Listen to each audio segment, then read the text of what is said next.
So hello there everybody, a very warm welcome to you here on NDR TV, here for the 6th annual Kyoto 250. I'm Chris Wilkinson and we're going to be taking you through every lap of this race today, 250 miles of Kyoto Oval. And yes, Chris Wilkinson here, soon to be joined hopefully by Dominic Engel, who is currently otherwise engaged. I'm back. Oh, here he is. Here's Hello. Dominic Engel. So, Dom, 6th time here. Time here so far. We've gone through all the qualifying stages. We've gone through all the practice sessions. How is it looking so far? It was looking in the 2115 races last week. Quite good. And the first one was very clean. The second one was a bit more exciting, but not any less clean. And well, I know Kyoto 250 means hell of a lot of safety cars for many people, but I think we can get that figure down a bit this year. I'm sure we can, and maybe just here while we await the start of the pace laps, which will start at approximately 17:01, UTC, excuse me, we've all changed time and I'm really confused. I think we should probably run through the grid, Dominic, and Robin Friscops starts on pole in the Lowland Lions car. On the front row with him is Garbalowski. It's actually Western Wolves. I do apologise.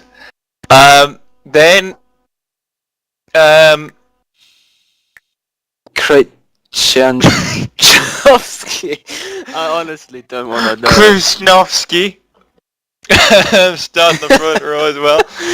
On the second row, alongside Phil Diaz, who is searching for his fourth win in a row. Yes. Fourth victory in a row.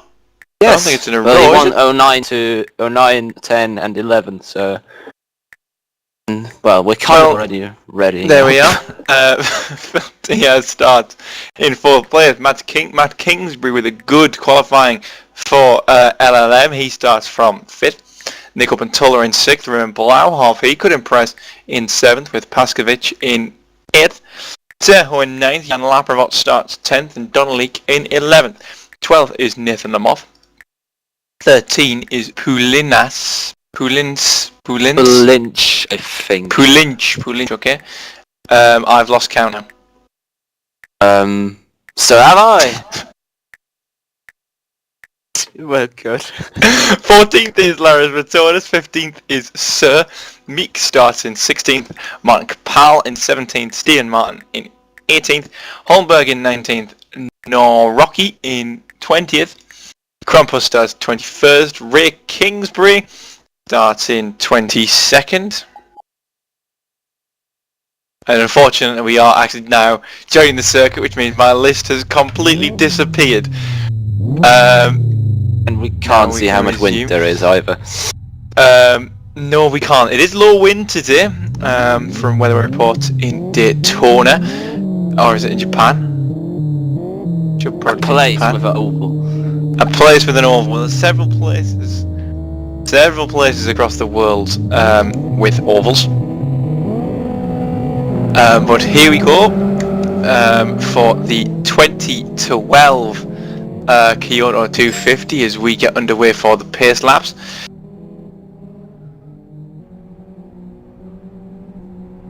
First one of two has to be said. Yep, 2 pace laps before we get underway. Green. I've in fact forgotten there. I do apologise that I am in control of the cameras today, not somebody else. So I did forget to turn it on there. I do apologise. But yes, Robin Friscops, who led the most laps in last year's event, he led 63 laps in last year. Oh, I do apologise. He didn't lead the most laps, but he had the longest streak. Did Robin Friscops. He starts on the pole as we say, but you can't rule out Phil Diaz, can you, Dom? No, never really. I don't think he's actually been on pole for any of the races, or maybe not even on the front row for the last 3 years. Yeah, Well, but 2 he's practice already races have one gone oh, his and way. Kagash is already timed out. Oh, and well, we always have an early timeout or an early excuse me, retirement from this race. It's normally JJ Wang actually. He's normally the one. But he's not here this year, so But so it he's has not to be here, Kagash. so Zenek Kagash unfortunately fills his undesirable shoes. I think he should be able to rejoin at the race though. I think he should, but he will lose the lap. Everybody weaving very much at the back. 4 pace laps to go, but they're weaving very, very aggressively at the back, and this could have some problems at the start of the race on with forming up and with hitting each other in the pace laps, which, as we all know, has happened before and will happen again. We know Joe Holt isn't here, so Phil Diaz at least isn't going to get wrecked by a teammate, but I think they'll get to the point where they will know that they have to count down and get into formation for the start of the race, which will be the case just after turn 2 here. Yes, it will, and also of note is the pace car, the FZ50 pace car of Stuart Baker, with that beautiful official pace car kit skin for the 6th running of the Kyoto 250, which the 5th running. God, Chris, you idiot. Which does look like a My 3 ID in first racing skin secret love child sort of thing, but it's very nice. Stuart Baker will be the man with the patience to run around at the front of the field for quite an extended period of time today, I can assume. And we have the wind, Dom. How's it looking? 9 miles an hour speed, which is okay. Cross wind from left to right off the track as you exit turn 3. So that will probably make the exit off turn 3 a bit harder for some people, I assume. Very loose car on turn 3 with road tyres and everything.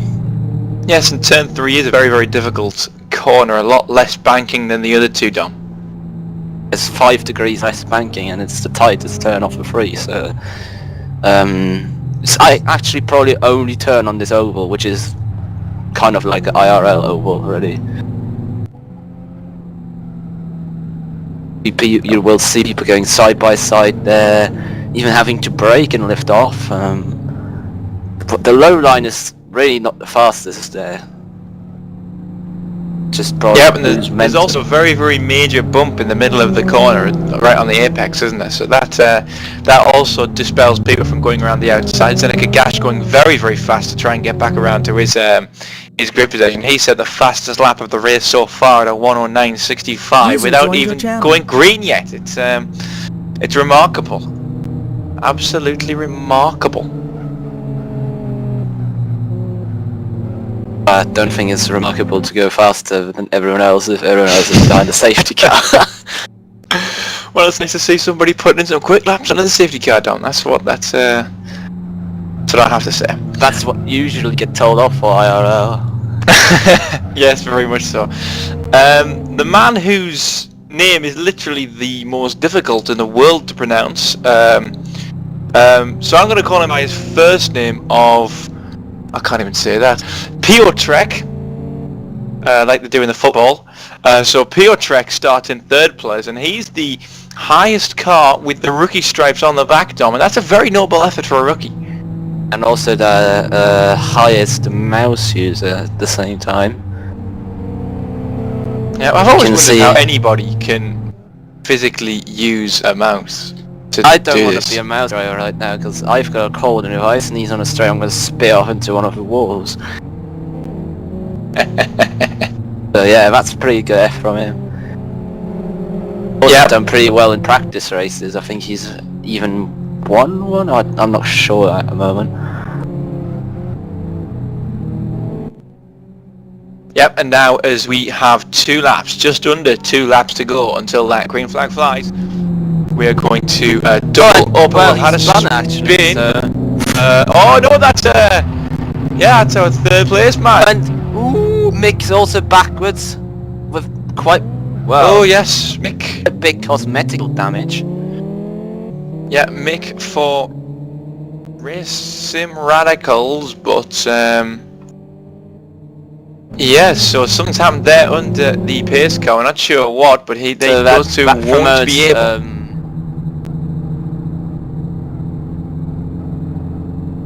Those two won't be able to reform into their grid positions. It's one of the rules. If you spin on the safety car, that's, well, bad luck for you. What more than that? Very bad luck for you.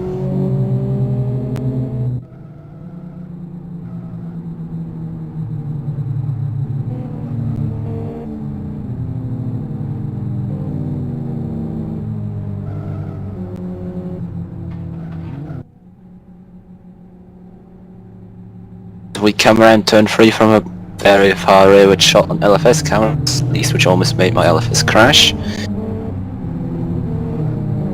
We entered the final safety car lap, which is, well, it's about time to, everyone wants to get going, I guess. We're 250 miles of turning left a lot. It's kind of compulsory in ovals. Yep, unless you want to turn it into a sheer concrete wall, which really won't be a desirable thing for these guys. Yes, that's also another possibility. But yes, the adrenaline will be running through each of these drivers' bodies right now. Online racing, serious business, don't forget. Especially to Robin Friscops, who sits on the pole for the 5th annual running of the Kyoto 250 here on NDR TV as we go lights to flag with Chris Wilkinson and Dominic Engel. Coming through turn 2 now. It's going to be very interesting to see the start from Robin Friscops, because I think he's the only one in the field who has an Axis handbrake, which means he can use his handbrake to spool up the turbo. So his brake lights basically won't be like starting lights for everyone behind him, which I think could be an advantage. Yep, don't forget everybody, these cars are turbocharged, meaning that get them a started lot more advanced than NASCAR. Yes, a lot more advanced than NASCAR. They'll probably even have fuel injection. But here we go as we come through turn 3. Robin Friscops will very shortly hold the pace, and these 30 drivers will go racing here at Kyoto. Robin Friscops down into 3rd gear. There you can see the handbrake. Well, you can't see it, but his handbrake bar's going up. Turbo's spooled up to the maximum pressure of 0.8 of a bar. Yep, as we approach the green flag flies. Not a good start from Robin Friscops. He's being overtaken right on the outside by Galwalewski already. Yep, and as we set off now for the 250 miles around Kyoto Oval. Already contacting, already Stephen Martin up in the wall time. Flip in the background. Someone's flipped big time there. Yep, Stephen Martin, safety car Steve there, as we saw, he got right up in the wall, made contact with Laurus Matonis. Launched into the air. And launched into the air, and unfortunately his race ends in the first corner of the Kyoto 250. So we are now back under caution. Stuart Baker back on the track already. How far did well no wait, hold on. Well, our pole sitter is still in the lead, he's just miles away from everyone else. Sorry. So then after one lap, Robin Friscops leads from Garpalowski, Kingsbury 3rd, Diaz 4th, Puntola 5th, Raymond Blauhoff 6th, Pasquier 7th, Berha 8th, Jan Lamotte 9th, Donnelly 10th, Lamotte 11th. Matonis going side by side with Lamotte. That means he is that meaning that he wants to appeal that, or no, he's backing off now? And that means he wants to run wide into the rescue car. Probably yes, means that, yes. Robin Friscops is our race leader as the pit lane opens for the first time here under caution, and I doubt anybody will really make a move unless they have damage here, Tom. Yeah, obviously. I mean, not many people should have gotten damage. in the top of the field, even though Phil Diaz somehow got a bit of left rear wishbone damage. I guess that's from the pace car fun people had earlier in turn 1 with a few cars being backwards. Yep, and here is everybody.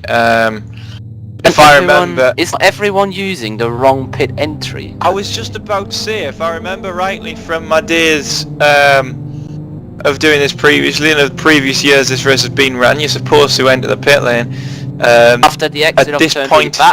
Yes, at this point here. There, that's the point when you are meant to enter pit lane, like Cameron Corns did there. Yeah, and that's your commitment line there. So yeah, these drivers basically now. All cars who you've seen pit lane now, well not all, but a lot of them have basically just overtaken under full course yellow. Yes, and I believe Corns was the only one. In fact, there he is. Corns was the only one not to actually do that. Not sure if he was the only one, had a bit of bad camera angle, but certainly not a good bit of behaviour there from most guys.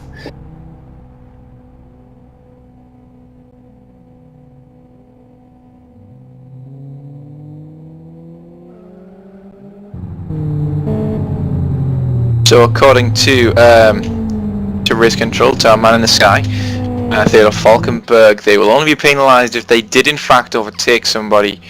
I'm pretty sure they overtook somebody because they doing took that, a far shorter a good few of them will have done that.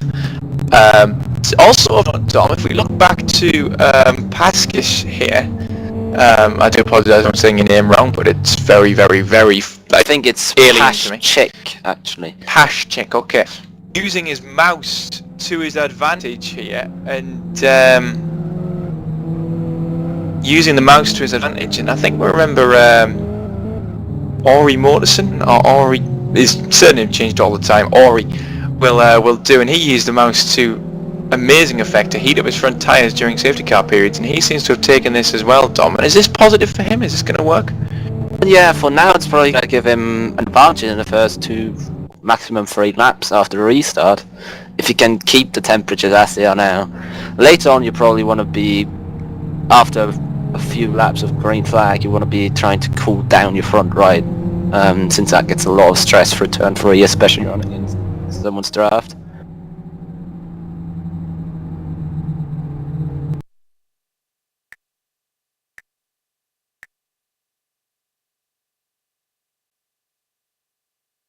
Right, okay, and we are just sticking now a replay of the actual incident to you here on NDR TV. Hopefully we will in fact be back for the restart, which is going to occur in just a few moments' time.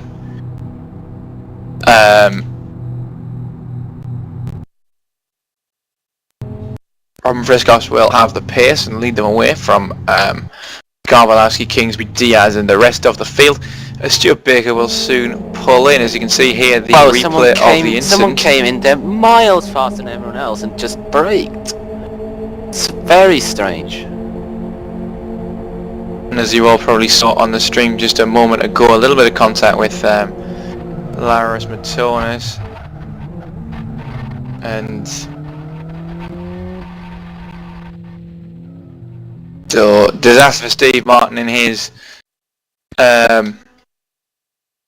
I think it's his second or third Kyoto 250.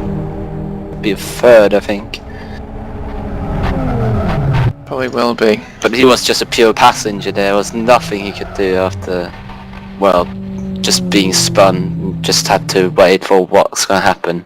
Yeah, as we are almost restarting.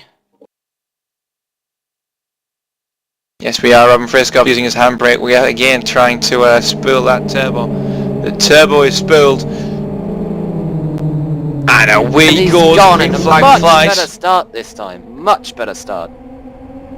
Yeah, the single file restart really assisting him in getting away a little bit more efficiently this time. The big pack though is further back around the 10th place spot as they go 3, 4 wide in turn 1. More contact, more also involving Laris Matonis yet again. And another spin. Car. Interesting to see who's involved there. Sir was involved. Braxiter was involved. Lamoth, Corns. third place grid. Well, third place on in the grid, 08 has got a blown right front shock absorber, so it's a mandatory bit for him now. There's no way he can continue like this. Oh yes, without a doubt, and bad or worse for him. But yeah, two fairly petty incidents. User joined your channel. So far, joining us here in the commentary box now is Steve Martin, who we saw his incident caused the first safety car period of the day. And Steve, you look like a passenger to us. Could you talk us through what happened? There's not really much to say, really. Going 4 or 5 wide through turn 1, there's nothing I could do, really. Yep, and obviously disappointed at the end result today. Really, the result, is it? No, you might as well have just stayed in bed, to be perfectly honest. Didn't even get to the first split. Yeah, I was hoping to make it a little bit further than past turn 1. Yeah, I can quite imagine, to be honest, as we have suspected safety car overtake. Not sure what's going on there. Oh, and strange going on here. Just happening there. I'm not sure what happened, but now the pit lane opens again, and none of the major players, none of the guys up at the front are going to make a stop. Nathan Lamoth, Sir, and Braxis seem to be the only three who are going to go in the wrong way, and that is before turn 3. They overtake the pack, they will be penalised. Really nice to see how people read the rules. Yep, Corns and Garble and God. All Cameron Corns has done up to now is demonstrate people how to enter pit lane. Yes, he has. He was in fact overtaken by Sir there, so expect to see some action by the administration with regards to that. But him and Krajazanoviski both made it into the pit lane the correct way. All the other guys did not. I have no idea what I just said. No idea. So quickly before we let you go to help your teammate Owen Harmon and his wee cat Mustang, we've got the Kyoto 500 as well coming up in the FO8. We know that you've done that previously. You're going to come back and have another go at the old racing here on Live for Speed? Yeah, that's the plan.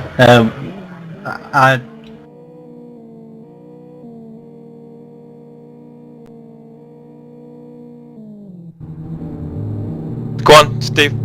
Yeah, returning to the 500 is obviously the plan. Hopefully it goes a bit better than 250's gone today, but I'll give it a go and let's see what happens. That's the spirit, Simon. Thank you very much for joining I'm us. not When Simon. you get back.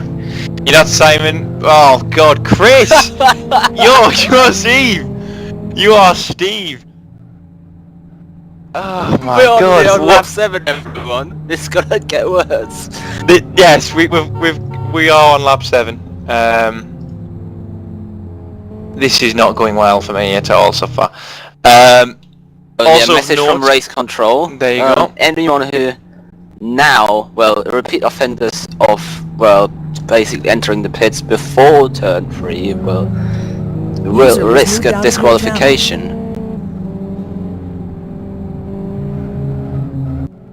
Yep, safety car will be in this lap, and don't forget that the only reason the drivers can use the whole apron in the pit lane is if the car is uncontrollably damaged. That's coming from race director Jonathan Palmer.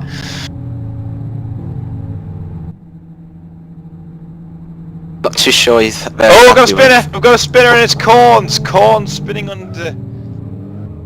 Corns spinning under the pace car, so not sure what happened there.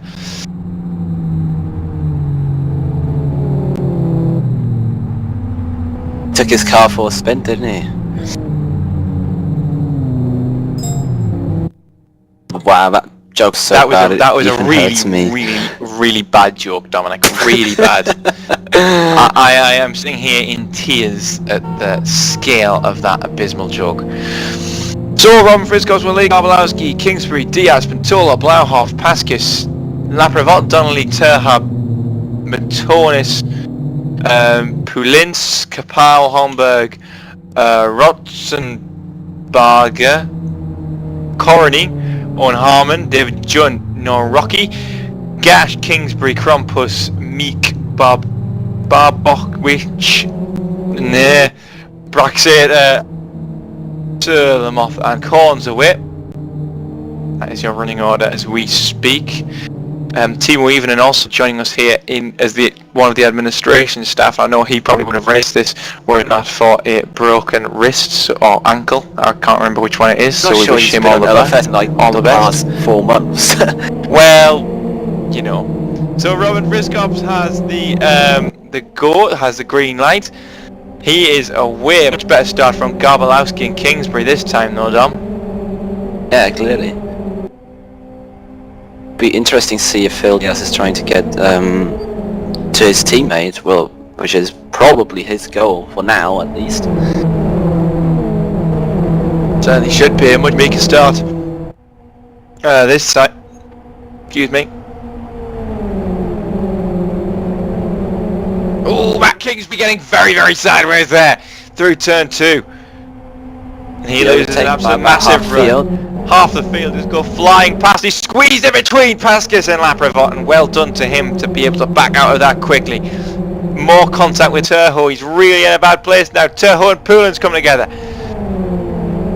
Nice. A lot of contact here in these early stages. He's going backwards here as I suppose you can expect when you're running around here at such high speed. You make one little mistake, your entire momentum is completely gone. But at the front, it's still Robert Scops leading. Him and Garbalowski pulling away an absolute mighty lead as we have... Rocky off in the inside of 2, and the inside of 2 is going to come back on the track. Whoa! How he didn't collect someone there, I'll never know. I'll never know how he didn't collect someone there.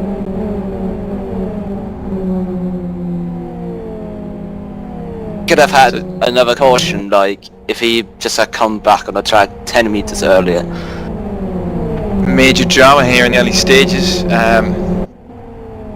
of this race. Garbalowski again. He's had another problem for Garbalowski that we just can't fathom because he's dropping right back. He was with the leader. That's the thing. Whoa! He's just held it. He's just... but... Whoa, people are making contact behind him. Need to swerve to avoid him. There's things going off everywhere. There was a bit of lag there for Donald Lee. Keaton nearly caused an absolutely mighty lag wreck up with this is the most dangerous group. Part of oval racing in these cars. Bump drafting and going 3 or 4 wide at the same time. That's not very safe.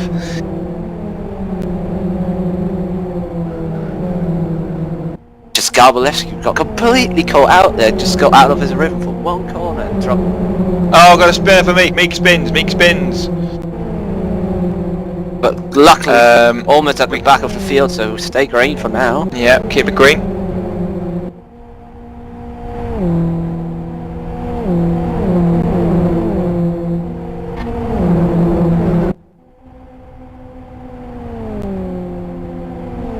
Drive-through penalty to 555 for overtaking inside before the start-finish line on restart.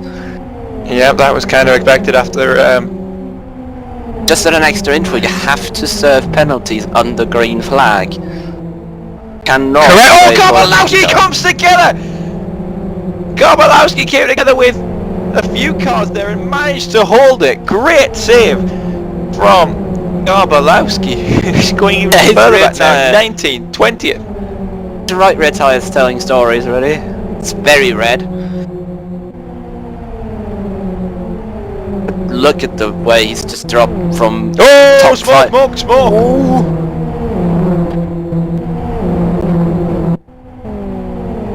This is quite possibly the most confused I have ever been in a race. We also have a 4-way battle for, well, almost a 5-way battle for 3rd.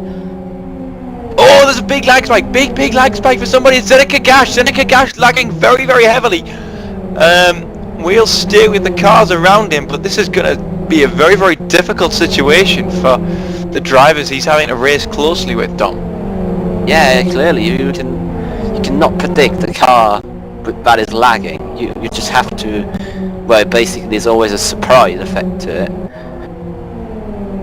Something you don't want on ovals.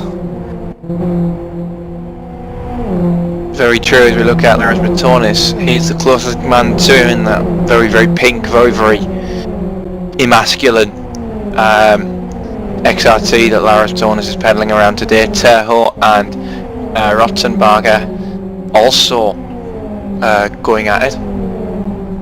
Lars Bratonis trying to go down the inside in 3. That's always the thing, you will always run out wide on the top and the exit. Just look at Kagash is just in the same situation Bratonis was in at the start of the corner. Now we have both 2 LLM cars just bump drafting by on the inside.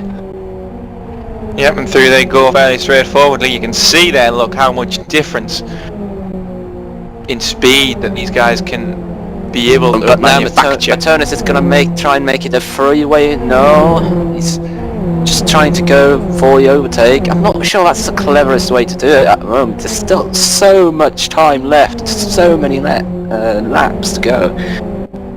I think he was maybe hoping that one of the LLM guys would try and pull him forward and try and leave Zenek Kagash behind, who he's obviously having a few problems with. But what was the lag we have like. 2 guys who I know from the twin races are sometimes a bit chaotic at bump drafting, and we also have well, another 4 behind them with one person who's lagging. That's healthy. Yes.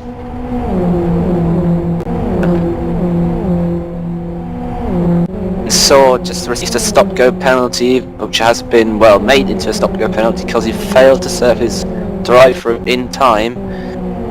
But let's see if he comes into pits. Yes, he does. Off to the low line, onto the apron, in turn 3, into the pits.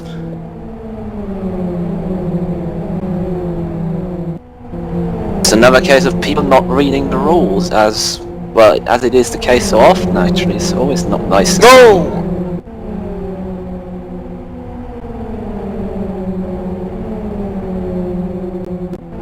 Another drive-through for 08. Another drive-through for 7:30. So it's, well, raining penalties at the moment. And as we said, that's the problem. If you enter the pits on the wrong pit entry, you just get a drive-through when overtaking people.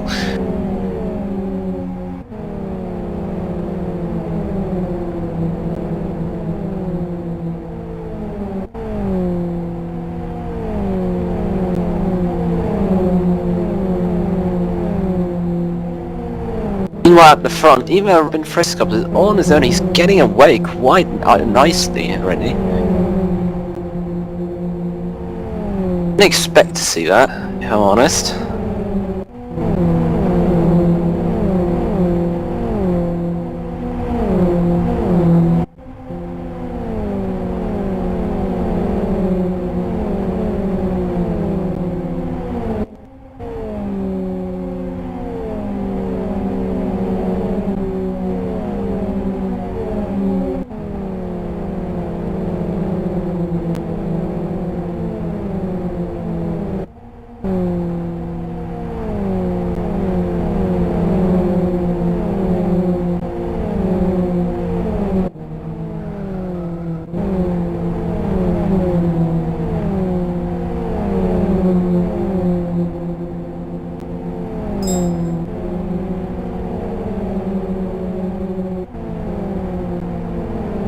As you, well, you probably think it's a bit silence because Wilke has broken something again. Okay, I'm gonna just say publicly, Wilke's ordering his dinner, so he will resume in just a few seconds.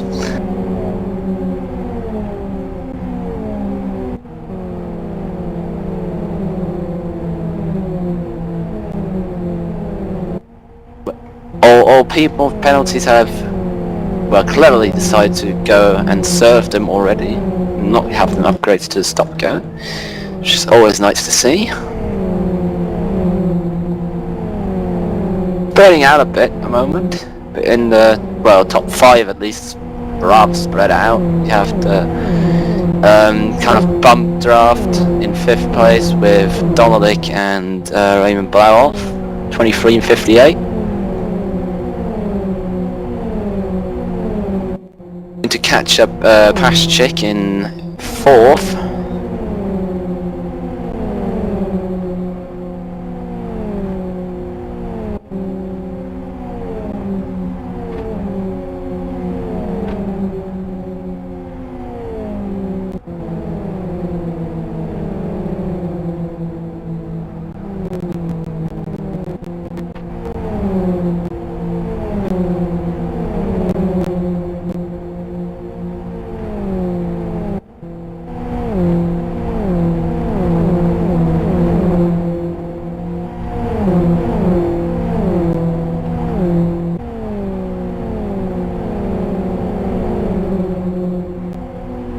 A lot of two-way bump drafts all the way down the field from pretty much, well, the battle for 5th to all people behind that are now in two-way formation bump drafting away with each other. The battle for 6th is getting rather close. Seems like Donalik has dropped away from Raymond Blauhoff. Is now kind of holding up that three-way group behind him.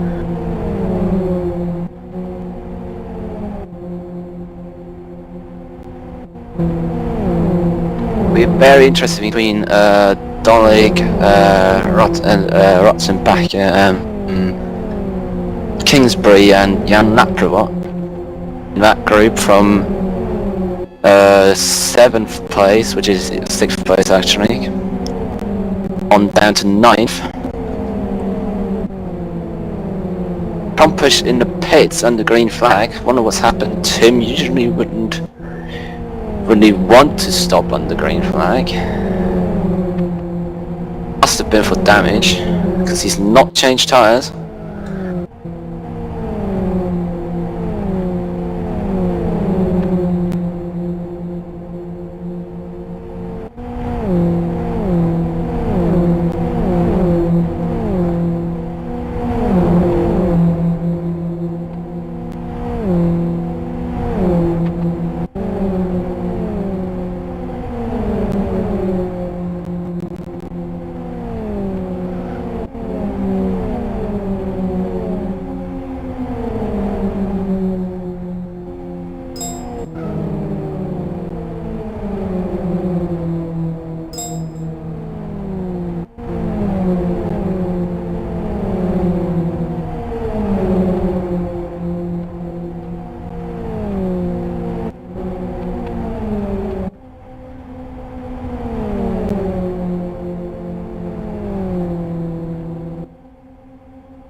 Now Chris Wilkinson's finally returned. Yes, hello, sorry about that. Unfortunately, the woman who What food did you order then? I ordered a pizza, but unfortunately the one who took the order from me didn't understand what a credit card number was, so I was somewhat delayed. That's always so annoying when that happens, isn't it? Yes. So maybe you could maybe fill in with me and the viewers who have maybe just tuned in about what's going on at the moment. Well, we almost have a bit of a crash between 7th and 8th, Jan Lapro and Matt Kings. Well, that's not what happened, it just happened like 3 seconds ago, but still. A lot of two-way drafting action going on. Very close from 9th down to a place, which is 14th.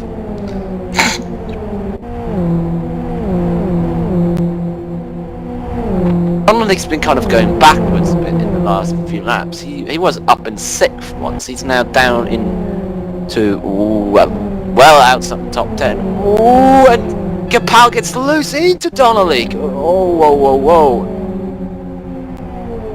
Just as a note, those two are actual teammates, so not in this race, but they are in the same team, so...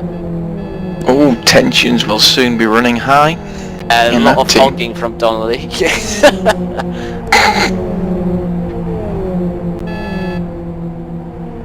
Pal now bump drafting with a car that's a lap down, the 555 of Saw.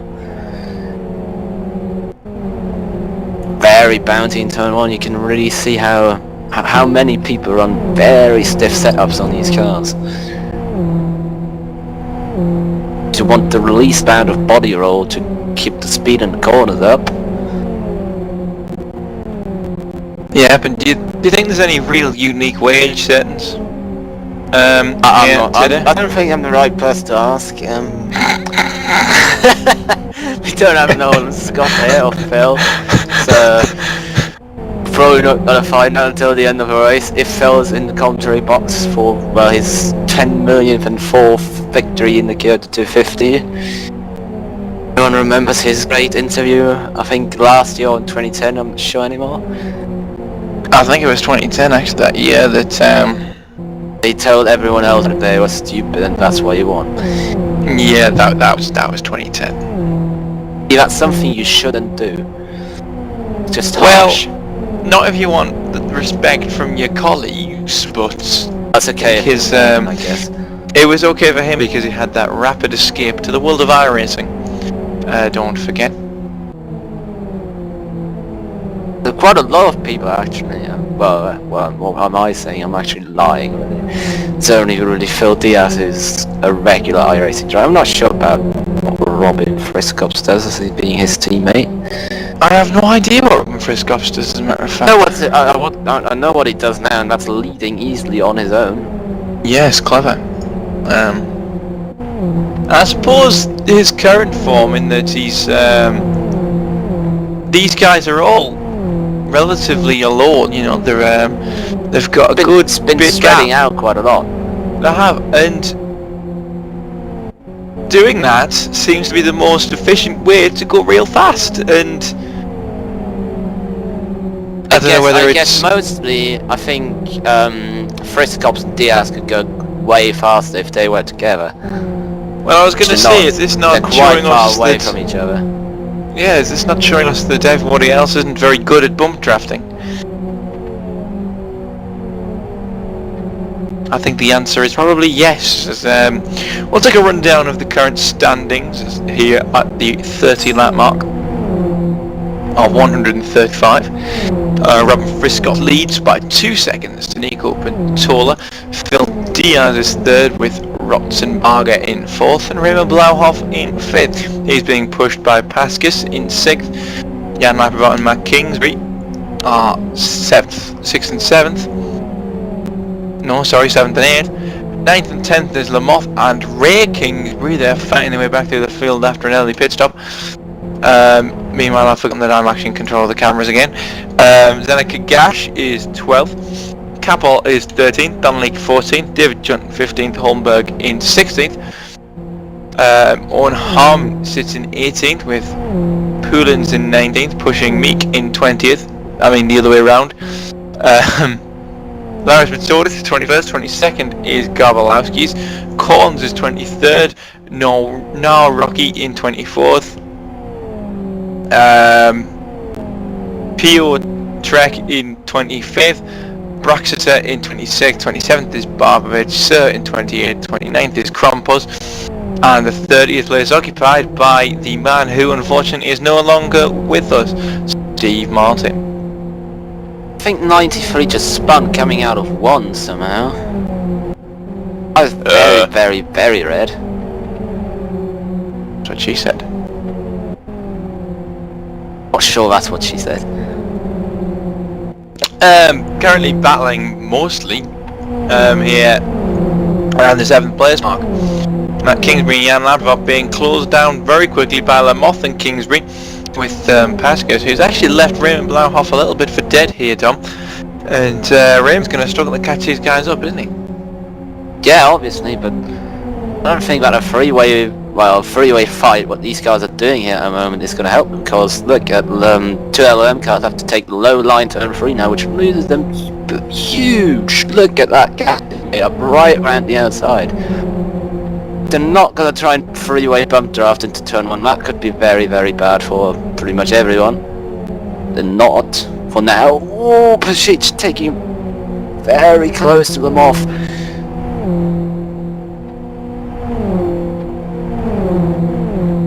I've actually forgot myself, but he's called Pashchik.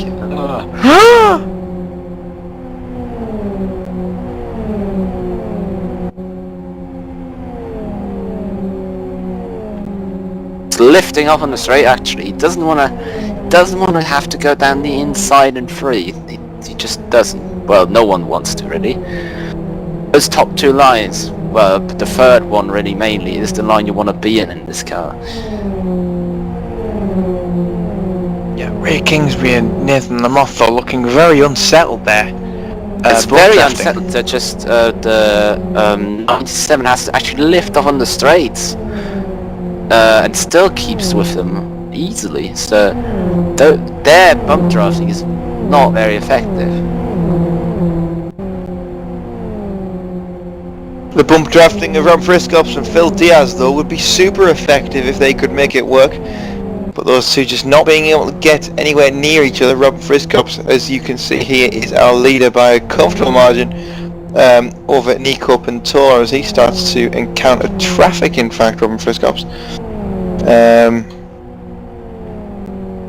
Phil Diaz is closing on Nico Pintola. And it'll be interesting to see if Phil Diaz protects his teammate by trying to hold Nico Pintola up or not drafting effectively, or whether he tries to catch them back. I think he will probably just see what the situation is. At least that's what a clever thing to do would be. There's still 100 laps to go. It's plenty over an hour. Plenty of time to make up a few positions if you're at the front. It's not going to be stopping him from doing that. But he's clearly catching up Nico.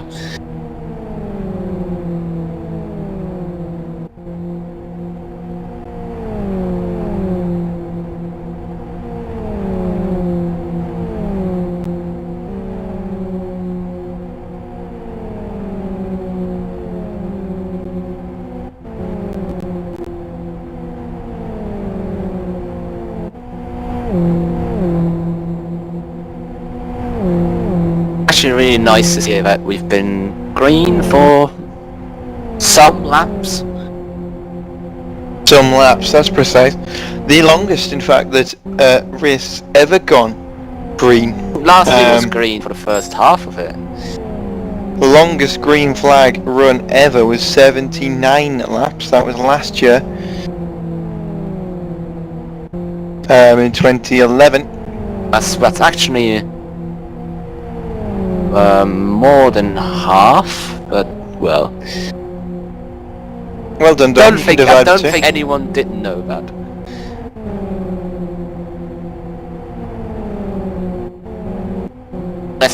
Unless someone's out there who says that 140 divided by 79 is not more than a half. Yeah. Also, just to compare, however, the 2010 running of the race, the longest green flag period was only 12 laps. 12 laps was the longest green flag. That's not a lot. I think I remember that race back when people were burning fuel so much on the safety car because they just had way too much fuel. Absolutely, boatloads left. 12 laps. A race pace in a row was the only sort of run they ever did. And now actually, Phil Diaz has now started working together with Pantola. I've completely missed that. Yeah, we probably should have been talking about things a little bit more relevant to the racing. And we have now fast lap with Phil Diaz being pushed by the 87 with Nico Pantola.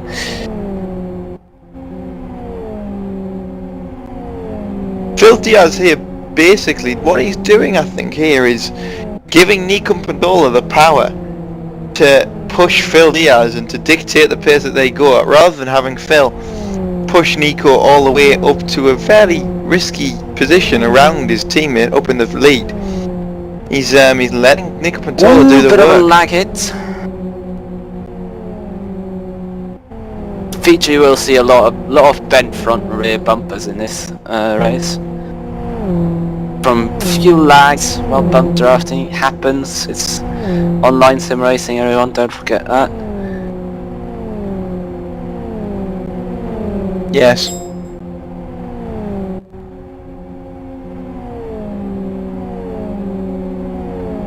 So far here today, as you already know, 2 cautions so far, 8 laps in total have been behind Stuart Baker. I think there was once a time where it actually came really close to having the safety car run out of fuel.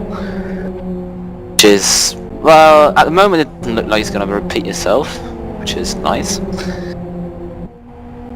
Yeah, it's very nice. I think as far as I can work out, we had 33 green flag laps now in a row. Well, not in a row, but green flag laps. Well, that easily puts us ahead of the 2010 minimum, and we're very, very rapidly approaching the 2008, the first running. That's minimum of 39 green flag laps in a row. Also of note as well, just to see how guys have developed and have actually pushed the boundaries of the sport.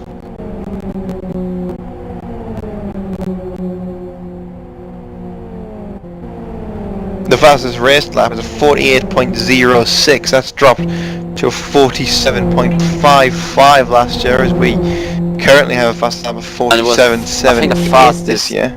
The fastest fast lap ever was in 2010, we were 47.49. 47.55 by Kenneth O'Keefe in 47.49 in 2010 by Michael Sadel. I'm sorry, I can't read. Oh, someone in the wall in 3. That's 74. The white man.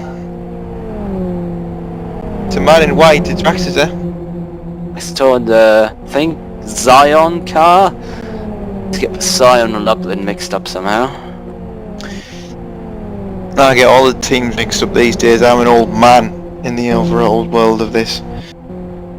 It's not to do anything with you being old. It's just because you haven't been on for like the past 20 years. Yeah, well, also here of note, as you can see on your computer screens, we have all 3 LLM cars waving the LLM flag in a row. Rear Kingsbury, then Matt Kingsbury, then Yellow as well. There is a 4th one, but I haven't got a clue where he is. Very far down. I think he's second from bottom and lap down. Oh, there he is. Look, yes, quite. All of the lead lap. They're gonna try and do a freeway bump draft. This is gonna be amazing. If one of them makes a mistake, that's gonna be massive screaming in their channel. Yep, that's right, on board with Matt Kingsbury. He's the back one. Oh, and Ray King's on the wall. He's been pushed to the wall by his brother. It's a bit of lag. Sibling rivalry here at Kyoto. Sorry, I didn't mean to laugh like that, but it was just, I always seem to be having the luck that whatever I say is about to happen.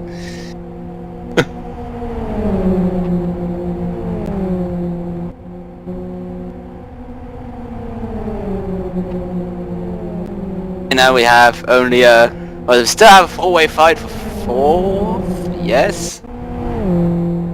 Just actually a 5th. I can count today. I can't. Yeah, Labravok going for the gap to take him up to, oh excuse me, 5th place, sorry. Matt Kingsbury actually lifting off to wait for his brother. Sorry mate, sorry, you can catch me up, sorry, and there we go, everything's now back to normal. It'll be interesting to see if Ray Kingsby actually makes a retaliatory move here against his. I don't know whether he's older or younger as a sibling.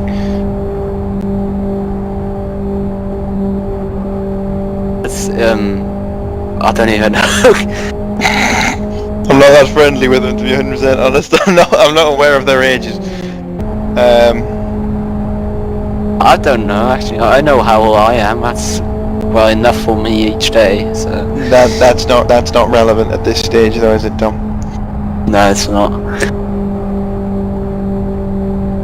Meanwhile, for the lead, Phil Diaz is now right with Robin Friscops and Nico Patola still as they approach Crop Push. That's one of the back markers in last place, 29th. Yes, and So he is the interesting thing. What will the two Western Wolves, Lowland Lions, Inex, whatever they're called these days, drivers do? Will they try and lose Nico Patola, or will they use him, Nico Patola, in that rainbow-coloured car? Posing a risk to their lead, quite possibly, but also could be of some use, Dominic. Oh yeah, it could be quite useful, especially if the two Western Wolves cars want to lose Nico Patola to just work on their own. They're pretty much already past him, so they've blown that opportunity.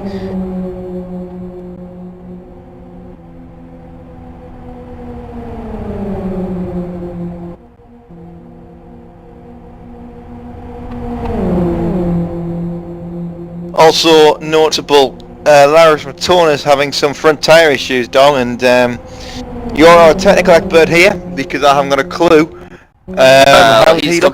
He's completely blown his right front suspension. He's got more positive camber on his right front than on his left front. There's no way he can drive on like that. Because I guess he's just a bit too... Well, yeah, black and orange flag. There you go, meatball flag for 55. Oh God! Oh, No, he falling back on the racetrack. Oh. Gets himself back on the apron Not again. sure if but... there's a penalty for being too stupid to enter the pits. Well, poo was coming out there from both me and probably every driver who could see him flying through like that, but he is in the pit safely without taking anybody out. We're still in this incredibly long green flag run at the moment. As we go back to the lead, is Nico Patola splitting the two Western Wolves cars. Diaz back in his seemingly usual spot these days of first place, and Friscops in third.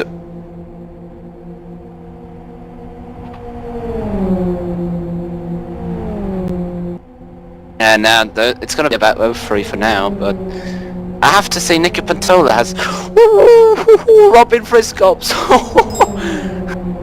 almost losing it into the wall there. Just quite a big hit he got there. What I was gonna say, Nico Patola has used his tyres a lot, pushing Phil Diaz to the back of Robin Friscops.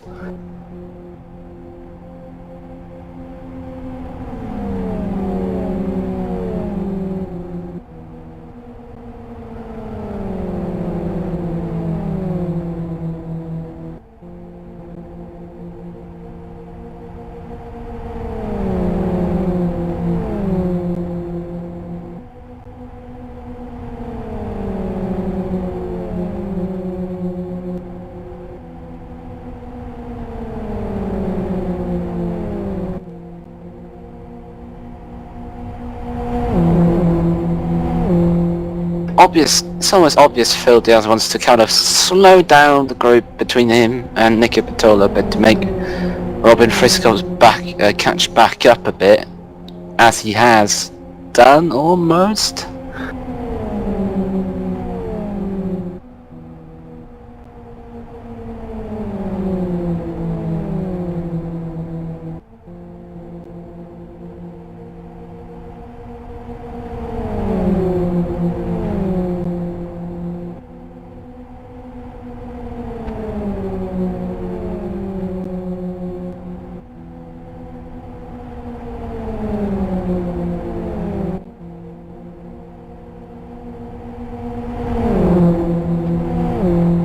right back again, just bump drafting, trying to get away from, well, pretty much everyone else.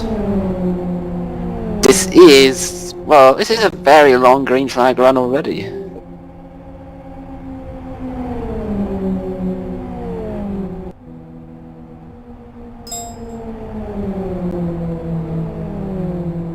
"41 laps under green flag," according to Jonathan Palmer there.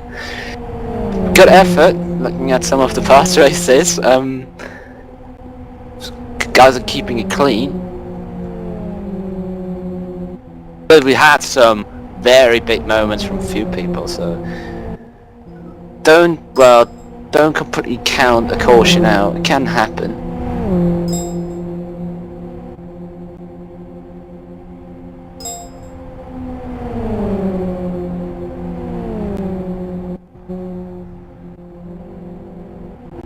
So then unfortunately I had a bit of a takeaway disaster, shall we say. In that they delivered the wrong takeaway. When I ordered a pizza, they gave me some Chinese. So that's gone back. Meanwhile, Dom, can we just take a quick look at Owen Harmon, who seems to be using 4th gear a little bit too often. Yeah, this is not really a track where you should be changing gear. Stick it in 5th and then go with it. Unlike half the field, Owen Harmon at least hasn't got tyre problems. True, 4th gear for Meek as well. Meek just going around in 4th gear, and the car is very visibly geared for 4th. I mean, please explain to me, Dominic, why would you ever do that? Well, I guess the only reason you could do it is probably just have... Oh, Cameron Corn spun on the straight! I'm quite puzzled what happened there. He is sitting there still, slowly getting back away on the apron. He's going to fall off the apron now. And he's going to be approached by the leaders now. Well, he's not going to make it hard for him, obviously, seeing he's just staying to the right, out of trouble. Honking the horn a bit. For Rowan Friskov though, whose view was probably hidden by the two XR2s in front of him, he would have had a moment on for a few seconds. I wonder if anyone is what was going on. I wonder if anyone is using tyres view, because you can't see anything using tyres view. I'd also be rather intrigued to see if the Force's view was being utilised, as Nico Pantola there got a little bit caught up in Phil Diaz. Phil Diaz a bit slower than Nico expected, and Robin Friskov's also backed up from that. As we ride on board with Robin Friskov.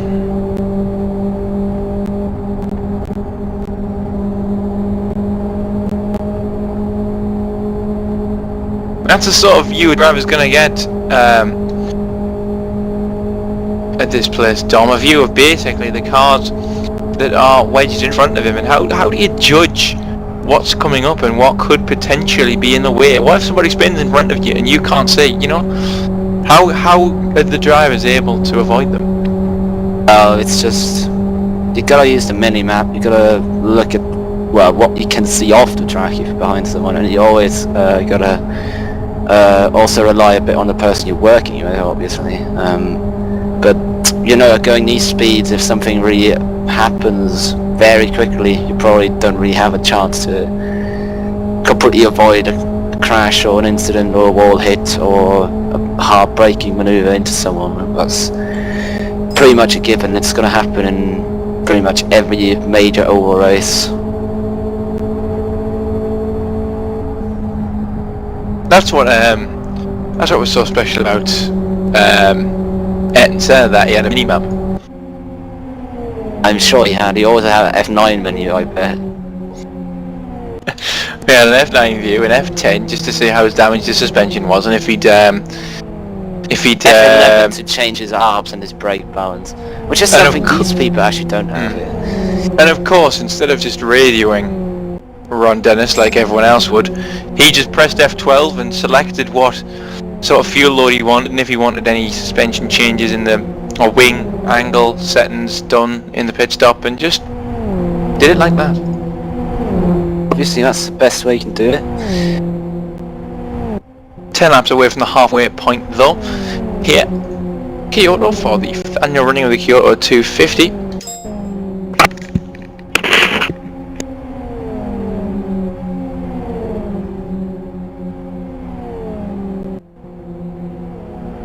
And what we actually haven't mentioned, Lorenz Bertone is actually DNF'd, spectating from the race after his tyre problems and suspension damage. That's the second retirement after 59 laps of racing, which is pretty good. It's almost close to halfway.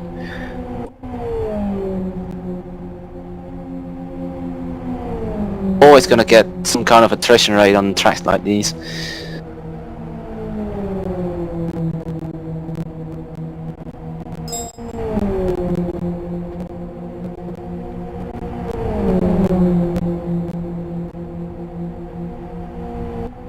Even if it is lower than the Kyoto 500's attrition rate, as Deco is telling me, but it still has one. I'm right.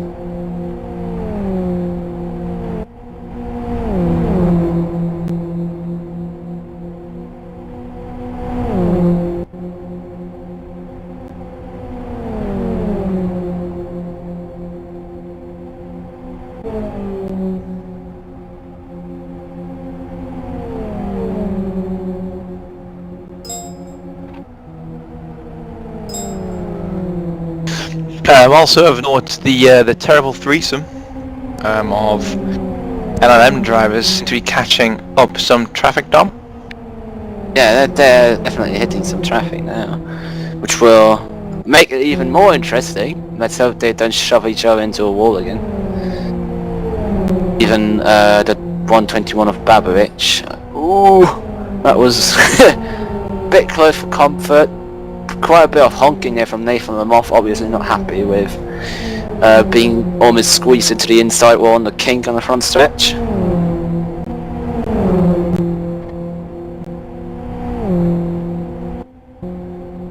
Yeah, well, here's a lap now.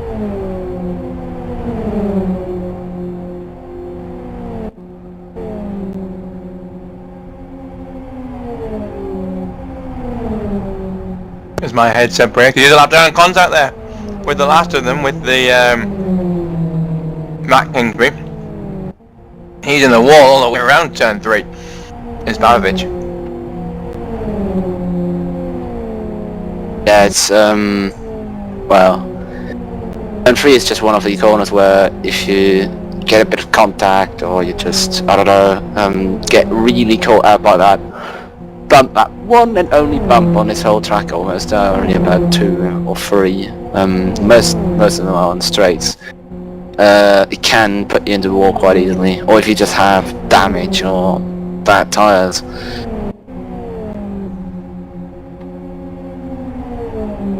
Yeah, so while I've been away watching those guys, Phil Diaz has somehow pulled away a considerable gap to second and third place of Biscoffs and Ventola on his own. Yeah, indeed, actually. It's really interesting to see that we've missed everything important again. Might be down to me checking where I'm in IGP at the moment, but oh well.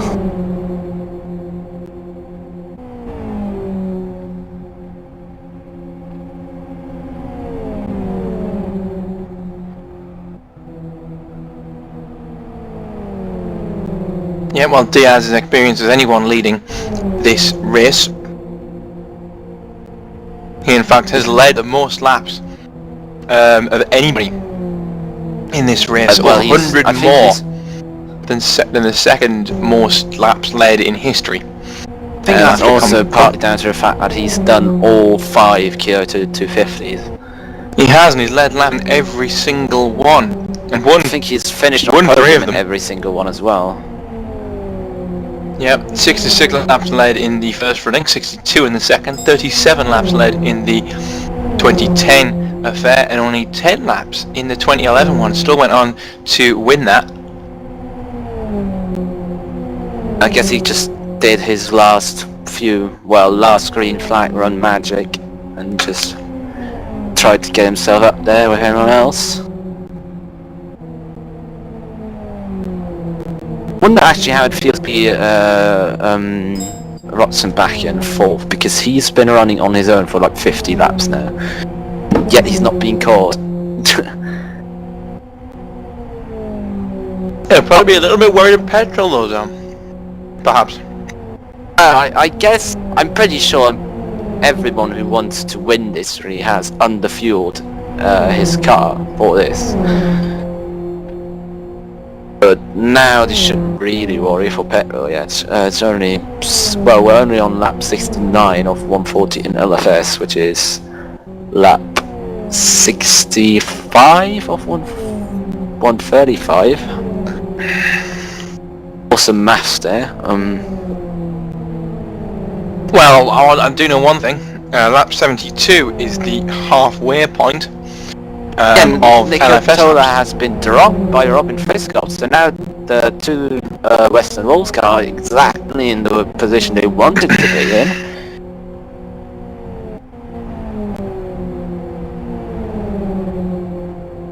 Probably now gonna just get together and try and bump draft away from the rest.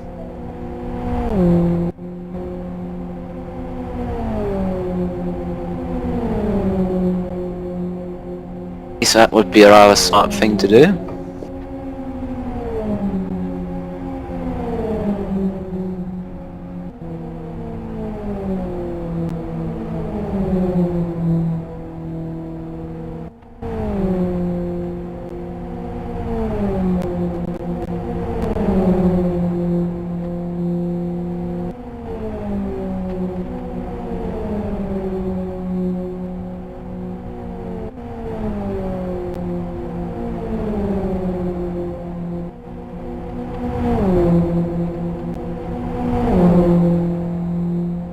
Otherwise, do we have any? Well, we only have a major group we have at the moment is for 7th, 8th and 9th with the 3 LLM cars.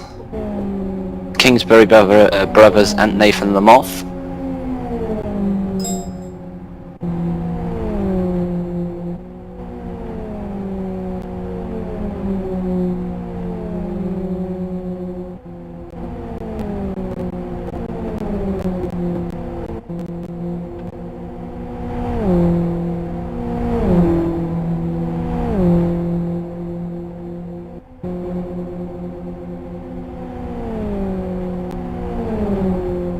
As we watch the leaders as they come out of turn 2, heading toward turn 3, they will be welcomed by a set of cross flag from our race control man Jonathan Palmer, signifying that we are at the halfway stage here in the 5th annual running of the Kyoto 250. And interesting to note that the leader at the halfway point of this race has never gone on to win it.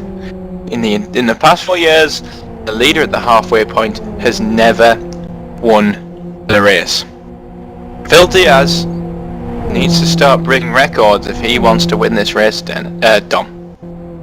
Oh yeah, but in my opinion that's just a statistic really. It's just like saying, well, 2nd place on the grid has never won in F1. Well, I guess this just depends on the driver really. In the past years we also had, I think Phil Diaz was only ever really there at the top at pretty much the end. He always led laps in the middle, but he was always at the top at the end, and at halfway point it was always someone else. Now we're well, whole way home, as Jonathan Palmer says it.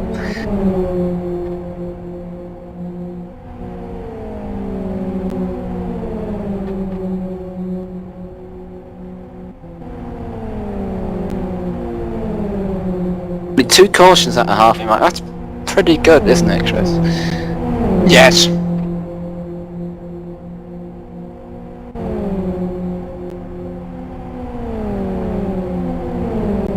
That's way less than other races. Yes. Probably also less than Oh dear, the GTL race FE4. Ooh. Must be way less. I don't know why I just remembered that, but oh god, that race was just made from cautions.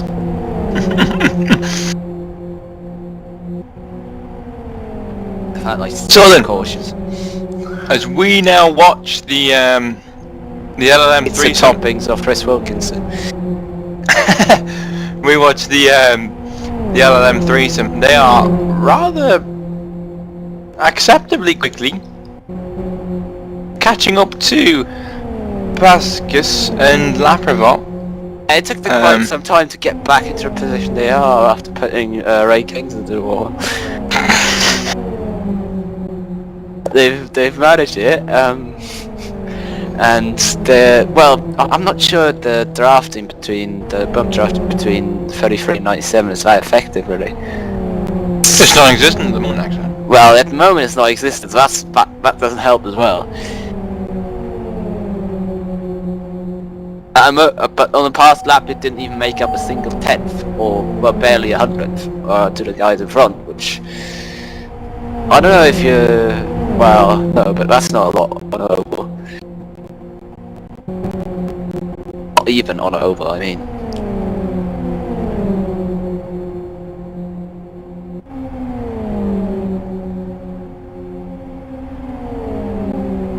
There was some very harsh lackades actually between those LLM cars. Not sure if that's gonna be... I'm not sure if that's not gonna be a possible cause of trouble. Well, yes, if we sit here and watch these three LLM drivers for a while, Dom, where is it do you think they're actually going wrong with their bump drafting strategy? You know, what's the problems? Where do the problems lie with this LLM threesome? Since I don't know anything about ovals, I will try and explain this my way. Oh god. I think the first thing that makes it, I don't think that makes it wrong, but makes it harder is that way, but the fact that there are 3 people at once, and then they constantly get their lackades and they swerve a lot on the straight. I mean, their cars are moving around a lot in comparison to quite a lot of other people's cars. And I think just that's costing them speed in the corners, the speed out of and into the corners, and just overall lap time really. They actually made a 0.4 to Jan Laprevot and Paschik in 5th and 6th in the past laps. So it seems if they do it right, they can get their act together. Just they're not doing it that consistently.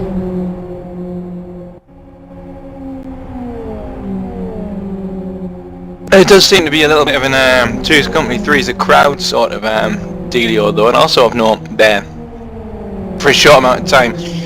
And in fact may come back around again. Pascus and Laprevot are in a position where they can use the draft and they can bump draft to their advantage as well. Yeah, well, bump drafting is one of the key things in Kyoto 250 and in the Kyoto 150, which we saw in January, I think. And in fact, there as you look forward, Laprevot and Pascus have pulled away by an absolutely mighty amount, 1/10 of a second in the first sector. In fact, pulling away using their drafting skills to pull away from the triple draft of the LLM boys. And I guess it's even harder for them to work together because they aren't able to communicate with each other. Not in the same channel, just to point this out.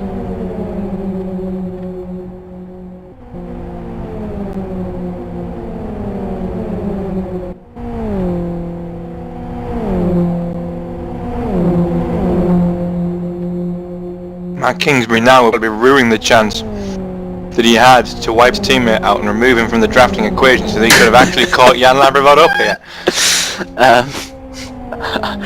I think they probably have had enough of wiping each other out. In general, it's not the thing you want to do, even though it happens a lot in NASCAR. It's not something you should do here, because, well, it's gonna get you penalties, and not just penalties for this or next year's running, which would be a bit stupid, but penalties in general for any events are NDR related. So it probably is better for all the drivers to not get into trouble.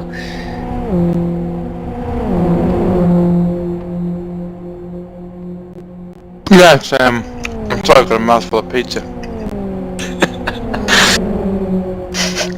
Could have at least told her what's on it.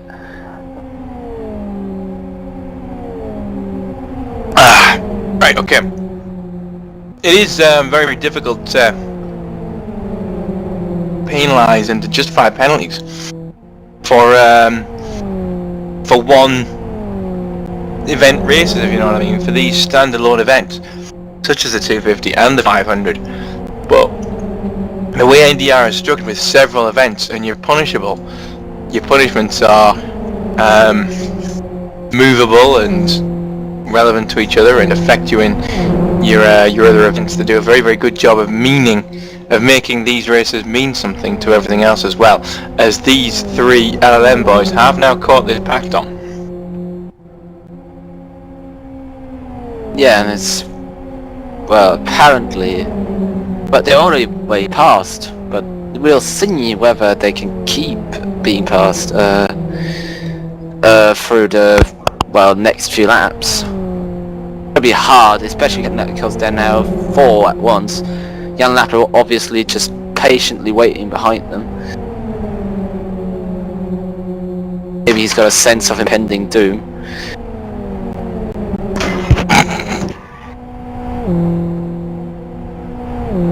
Oh, Matt King's very loose. That's a big slide from Matt King's out of 1. Almost touching the wall. Oh, and Pachic into Matt King's, and Matt King's into the wall, and oh, and he gets crashed by Cords just coming down the track. Not sure, that looked like 100% Matt King's fault, really. He just didn't react at all after coming back from the wall.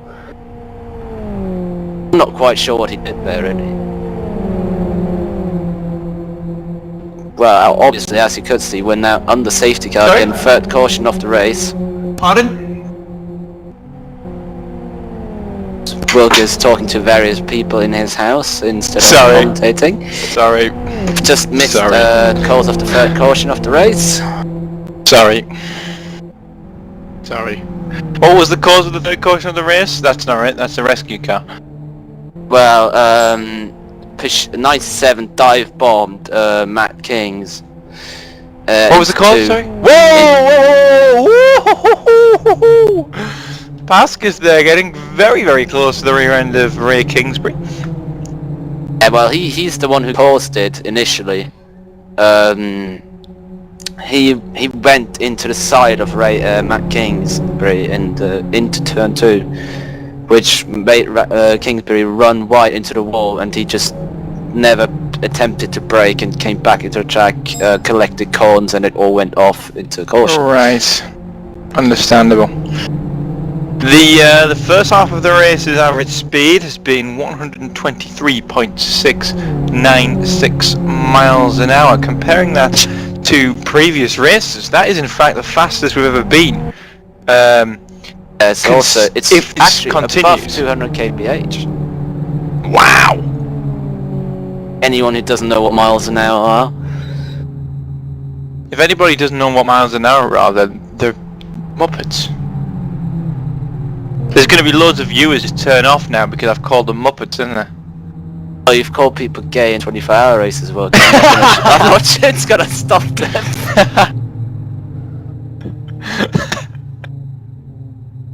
Yeah, quite an unfortunate incident there. It would be nice to see what caused that, really.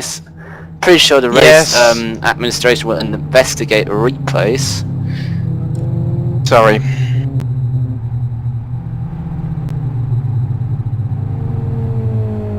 Everyone's been insulted, so we can get on with things. We can. And this has a chance to bunch things up a little bit more than it was previously. Also, allowing some guys to make a pit stop if they want, although I don't think many, if any. Oh, and Harmon and Donnelly come together there. Sorry to interrupt myself. But, No, it's a smart thing to get together at the safety car. well, you know, people think, oh, it's really hard to crash into safety car. How do they do that? How do they manage that? But it's actually really, really easy to make contact in the safety car. You know, your brain turns off. You nearly spin out your grid spots. In fact, you do spin out your grid slots if you're me. If you will go, yeah. You know, people do suffer from a little bit of brain fade under caution, and these things do happen, Dominic. Yeah, sometimes you just wonder about, oh, what's your fuel strategy? Oh no, I've crashed into a flipped car. Which one of my teammates did, who I'm not gonna name, but he'll know who I mean. Well, he will obviously know if I mean him. It's just, you usually just use the cautions as someone again uses the wrong pit entry.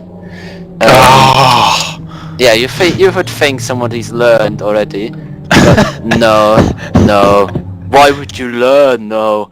But what I was gonna say, it's just cautions when it's the period of time when you just relax, when you try and think of how the race is gonna evolve from the point you're at the moment, and trying to plan things. Yeah, a lot of cars into pit lane. That's in actual fact, it's probably easier for us to list the people not making it a stop. Is. It's only like 6 cars that stay out. Yeah, you can see Martin here is Kapow, behind Rotzenbacher and Barwich. Then it's David Junt, Mick from Racing Radicals, Bertil Holmberg, Kareni. They're all very long stops as well. Very long stops. Well, yeah, that's it. Only 7-8 people have stayed out.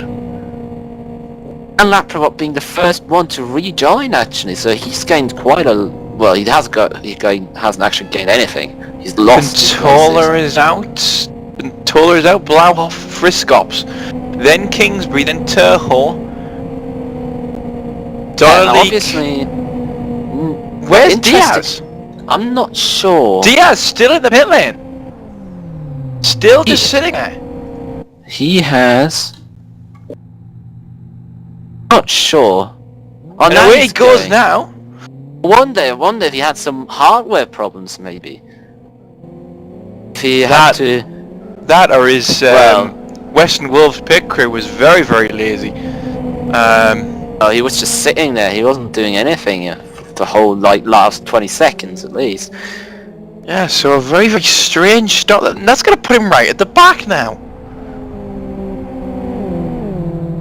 That's not a place he wanted to be at, but then we know that he's capable of fighting his way back through the field already. And he's not a lap down, so he will fight his way back.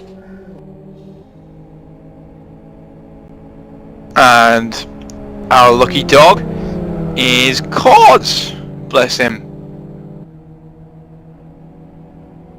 And Corns will gain his lap back. He will rejoin the lead lap here. Very nice man, Mr. Cords. He's also organising a lot of oval races and the TBO World Championship as Ray Kings warms his tyres on the apron, which I'm quite sure is not allowed. I think he may have fallen off the racetrack rather than... Well, I usually appreciate people coming up with ideas and things like that, but I'm not sure that you should, like, try and bend the rules. Well, Owen Harmon, chill your beans, son. Going stotting into the safety car queue there. Obviously distracted by having a stroke Mustang or something like that there. Nearly rear-ending the car of Matt Kingsbury. That would have been an ugly sight. Oh, we're lucky because Ford didn't hear that. Unfortunately, away this weekend, otherwise he would probably be here and shouting at everyone. Yes, he would be in there like swimwear having a go. Calling people idiots. Maybe racial abuse. Yeah, but, this is Chris Ford we're talking about. He's Scottish. They do that. Well, some of the things you said aren't better. Sorry to all you Scots that I've just racially abused by calling you racial abusists. Abused, isn't it? Insulting. He abused someone. Well, you know Chris Ford. Discussing this, I shouldn't get into this really. Yeah, safety car's in this lap, which is good news because it probably will stop us from talking random stuff. Yeah, I was wondering we've We've got a very different top group now for the restart, which will make it it's interesting. completely different pack. We'll run through the pack now. In fact, Rotzenberger leads from Kapal, Junt, Meek, Homburg, Kareni, and Paulise. All of those guys yet to make a pit stop. Are they even going to make it to the end, Dom? I'm pretty sure they will, but well, maybe they won't. But if they will, why would everyone else pit them?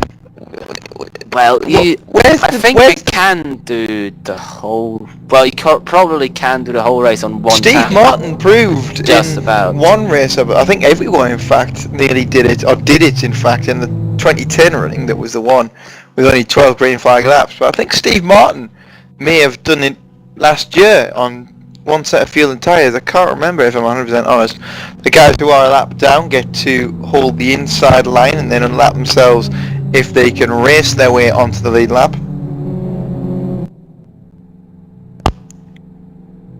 Sure, why people are too wide now.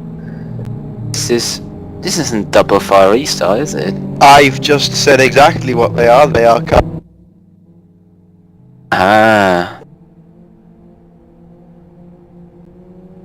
Brexiter, the green man, and another man are that lot, and Rotzenberger will have Q to go. He is gone. Well, he got to jump on Kapal. Green flag eventually flies, and where they go?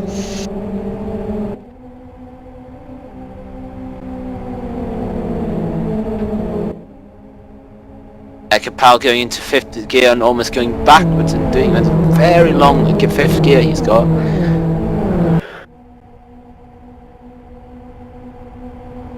Yeah, Rosenbacher well away there, out of the pack at the start of this race.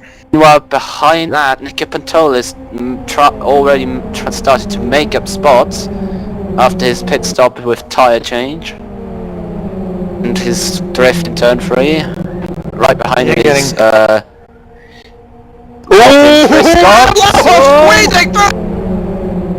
Oh, Blauf's very loose, very loose. He almost lost it. Damn, by rhythm. It was absolutely incredible.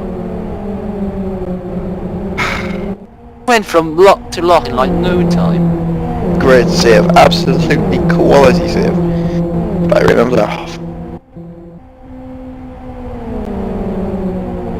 As they go 3, 4, 5. Contact into 2. We have 50 and 23 into the wall in 2. Oh, and now we've got a spinner. There's a spinner in turn 3. It's Palic.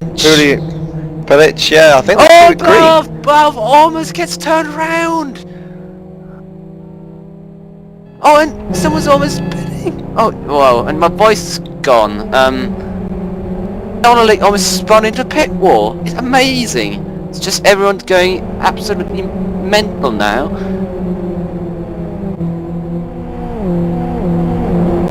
Shouldn't be shouting like that when I have a cold, but I just can't help myself. It's everything's happening right now. Oh, Kromper's very loose, almost into Kapal in 2nd.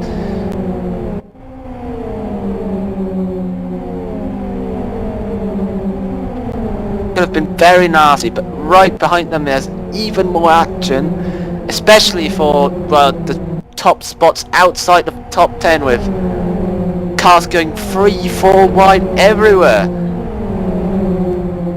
Whoa. The 3 LLM cars found their way back to each other again. They form part of that group. Whoa, Homburg! What's going on there, Homburg? He just floated in the wall. I'm not quite sure what that was. He got no damage on it, so, well, lucky for him, for now, at least. He's been running very, very strange lines recently, doing that there, running very, very high off the corners, and I'm confused. I'm very, very confused by Humberg at the moment. Not sure. I think everyone's realised, guys, it's only 40 laps, and I want to finish as high as I can, so everyone's going balls out at the moment. Meanwhile, Noah Rocky makes it into the pit lane. And Phil Diaz is actually up into 4th, from being 23rd during the caution, somehow. Dear God, and he's with Rob Friscops as well, so these two could get a hustle on and get moving very, very Not quickly. actually 4th, but it's very high compared to what he was earlier. It's 5th, in fact, for Phil Diaz, 5th place. Robin Friscops in 4th. Nico Patola, though, leapfrogging them both, he's in 3rd place. Laprovot featuring in 7th as well. The Kings brothers are 12th, 13th, 14th as they cling to each other still, although Matt Kings is struggling. Well, you gotta know that everyone, of course, in front of Nico Patola is on old, thin tyres, whereas both the Western Knowles car and cars and Nico Patola are on new, rather fresh and thick tyres, as David John actually sets the fastest lap. Friscops and Diaz there just completely doing away with Nico Patola there. He drops behind both of them there as they fight their way through the field once more. Oh, Diaz getting a bit of lag, he'd almost been put into a wall by Patola. Oh, that could have ended very badly. Thankfully that pair though it didn't. Patola with a good run out of 3 though, Dom. Very good run out of 3, almost getting caught out but Phil lagging for a bit. Both actually have to brake. Kronpus there, he's a lap down as they disposed by both of him. Yes. Now rapidly catching Martin Kapal in 2nd. Probably the highest placed ever LFS Forum moderator in this race. Well, if we'd had a few more cautions, maybe Jonathan Palmer could have kept up a little bit to him in that RB4 rescue car. Meanwhile, is that yes, it is the leader, the race leader, Ratzenberger. It's a bit of a bad strategy. Ratzenberger, he's in the pit lane, meaning that Kapal leads, but not for long because Diaz and Friscops, here they come down the inside into turn 1 and they've done it. It's going to be interesting whether they can keep ahead with Braxatol being in front of them. He's one of the back markers. Actually down in 28th place, last of the running cars. And Braxator will be watching these guys go around now and being absolutely gutted because he could have claimed his lap back had he held it and a caution being called. Nico Patola there getting very close, making contact in fact with Braxator. Nico Patola, the man in 3rd place now. Robin Friscops running high in and low out, or well low on the apex of 3. Trying to not have anyone go through. Could we see as well perhaps here, if Martin Kapal can keep up with these guys, can we maybe potentially see some fuel saving trying to go all the way here on this tank and on this set of tyres? Martin Kapal, you must remember, still hasn't made a pit stop. His tyres are pretty much, they're gonna do it easy, but it's just about fuel really for him. I mean, if you get a little bit closer to these lead trio, well, lift off in the draft to save some petrol. I guess bad for him now he's in clean air, which is, well, this is one of the few kinds of racing where you don't want to be in clean air. Exactly. It's dropped well back now from the top 3, which is not something you wanted. Not at all. Meanwhile, we'll take a little bit of a look further down the field. Karenni, Meek and Pascus, they've had a new lease of life. Their race position, contact between the 3 of them. Meek is the beneficiary, he'll all survive. But yeah, these 3 are the people who've had a new lease of life come from this, and more contact about to happen as he gets squeezed down on the inside. Squeezed by Pasic, All and three of all them go up three in the wall. Not Pasic, be careful. Skippy will not be pleased if he's if he realises that he's apparently in this race. Garbalesque taking opportunity, going down the inside of, well, Gagash. Yeah, Garbalesque. That's a name we haven't heard for quite a long time. He was in fact on the front row, wasn't he? Until contact with Zenek Gagash. Until he had an absolutely torrid time early on in the first couple of laps after the first caution. Yeah, he's fighting his way back up. He's 12th, no, 13th, sorry.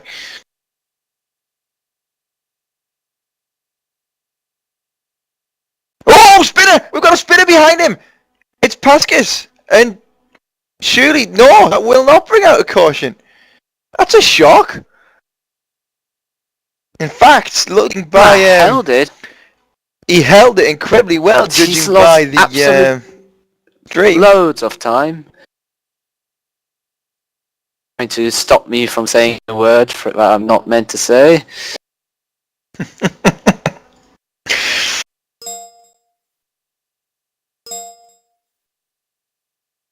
96, 97 even, I'm sorry, actually damaged his engine somehow. Obviously maybe shifted down a gear there or something like that, trying to go away, he dropped it into third and it went boom or something like that. I'm not particularly sure, but there's two things here at the Kyoto Oval that you do not want. One is clean air and two is a dead engine. 3 is both. 4 is piles.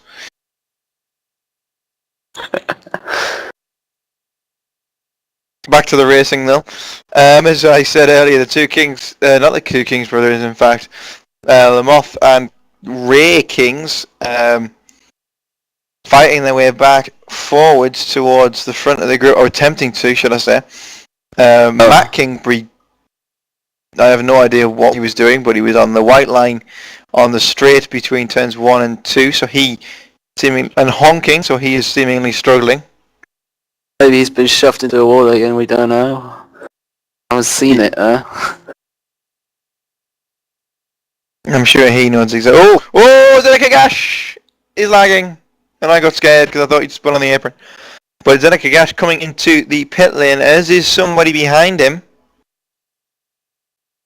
Meek, in fact. Meek is the man coming in behind him for Racing Radicals.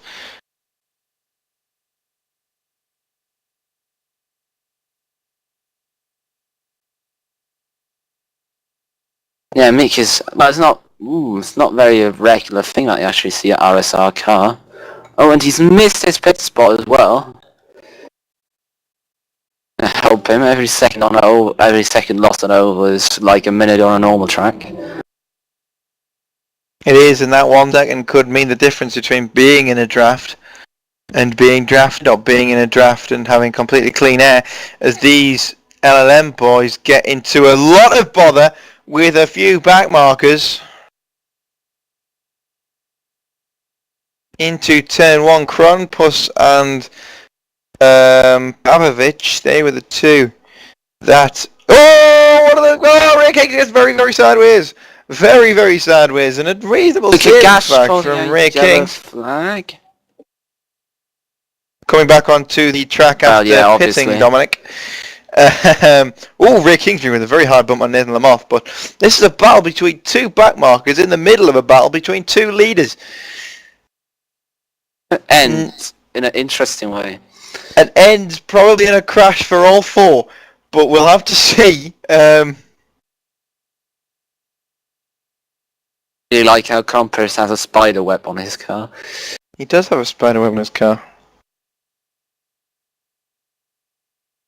Had we had less action, we probably would have had to have a skin contest, but unfortunately we haven't had time to do that today, because quite genuinely, although it hasn't been exciting all the time, we've had something to look at, and something to see, and something to think about all this race so far, haven't we, Dom? We've been quite lucky in that respect this evening. It's been quite well, you could call it quite racy if you wanted to be boring and didn't want to think of words to describe it. Which is what I've just... Oh, let's get very low with Crumbus to collect him! Oh, that was Smoke goes inevitably going to flying. happen. Oh, Clump is now almost losing it himself, just recovering. Overall, both of them did well to hold on to their cars at that moment in time. Not very hard to save, only after... Well, they are hard to save, obviously, but... if you had a bit of practice on these, you're going to know what to do. Also Obviously, of 2 note, practice sessions are mandatory. yes they are, obviously. Also of note, looking ahead, with the leaders, Robin Friscops and Phil Diaz are your 2 leaders, the 2 Western Wolves boys. They have pulled away from Nico Pintola now. Nico Pintola trying to use Rassenbarger and Meek as drafting support to try and get back to the leaders, but all he's ended up doing is making a mistake himself, and he's lost his drafting partner Ratzenbacher. Ratzenbacher, as we saw, went into the pits a few laps ago. He's a lap down now, fighting with Nico Pintola is actually pushing very hard at the moment. His right front tyre is pretty warm.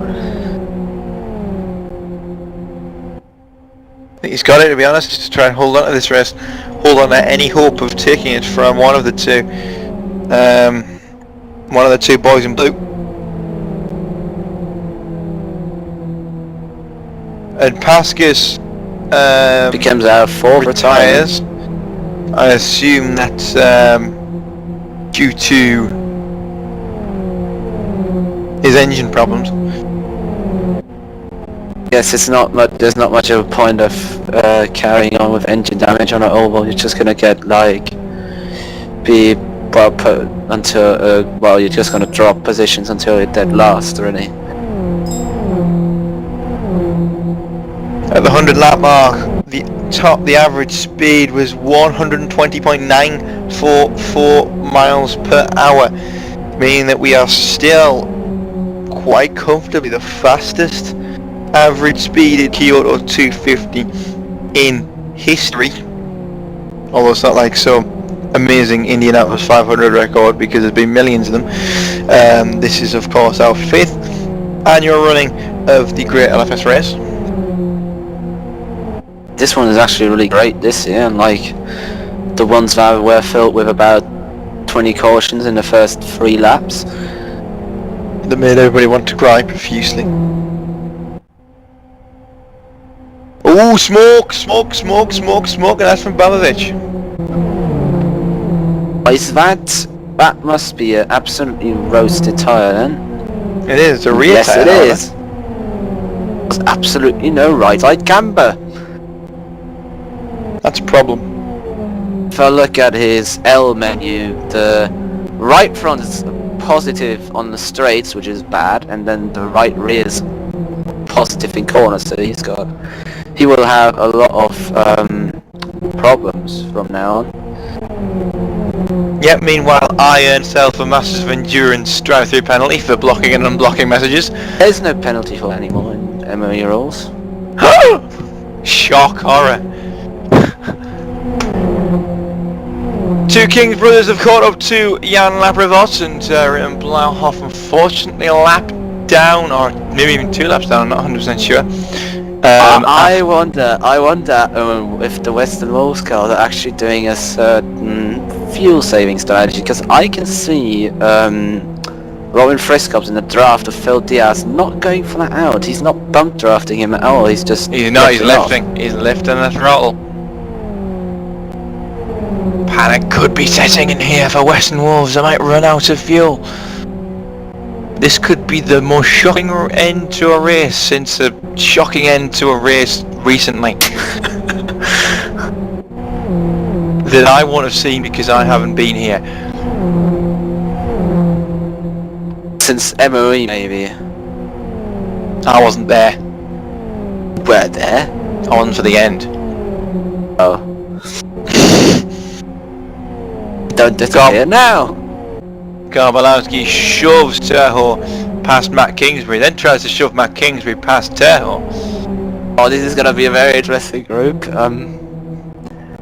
Into turn 3, Turho goes in the wall. Matt Matt actually Kings. hits Turho almost losing Good it. save.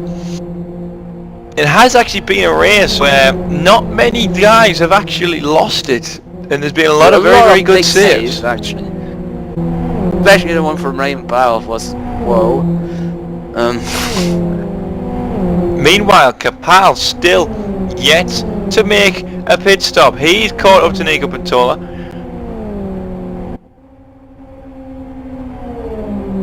Maybe these two can help each other out here a little bit. I very much doubt Martin Kapal will do much. Whoa! As Nico Pantola gets very sideways.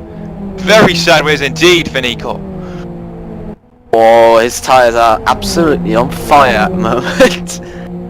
Yeah, smoke was pouring from those rear tyres as he drifted his way around turn 3, around the top of the track. Kapal had nowhere to go, and Moni just managed to not make contact and spare them more heartache of a caution and having to go from the back again as Martin Kapal gets loose now through turn number 1.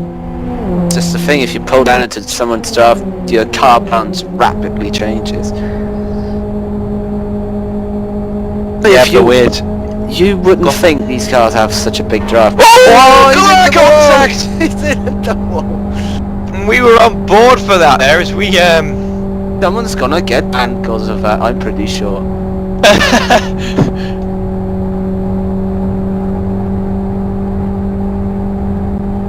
Really want to know how much fuel Martin Kapal has at the moment. Surely he must have started on a full tank, surely. Someone hello, Mick! Mick. Holy cow. Sigh of relief and a wipe of the backside, I suppose, from Nico Pantola and Martin Kapal there. That's what. As, yeah, exactly. Who needs a coffee? He's a coffee, you have danger of almost being killed. Yeah, well, meanwhile, Nathan Lamoth and Ray Kingsbury, the two LLM boys who have now completely dropped Matt Kings, Ray Kingsbury's brother, completely lost him, he's gone.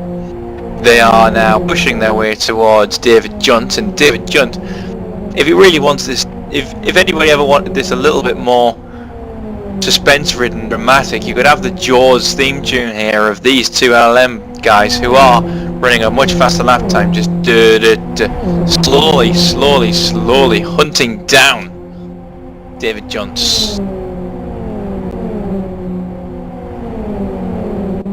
Yeah, obviously, if you're on your own and people behind you actually do a proper bump draft, you're just gonna be owned, really. Yeah, meanwhile, as Phil Diaz and Robin Friskops are about to cross the start-finish line, there will be 25 laps for these two drivers to go, and for the rest of the grid, of course. Not for everyone.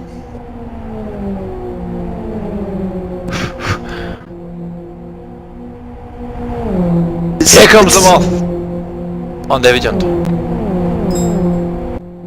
We're gonna see if I hope they're not gonna try and make a freeway bump draft again, because the last time they've done it, kind of put someone into a wall.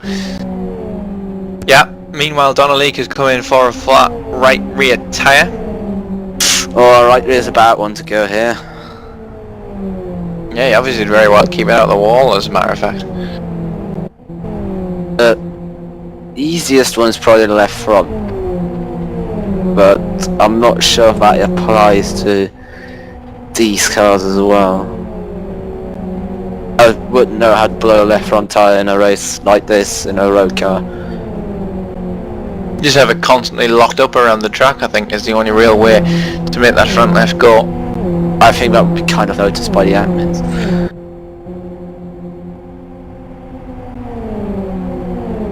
Really, I didn't think the admins would notice a massive plume of smoke coming from a car every single time it moves anywhere.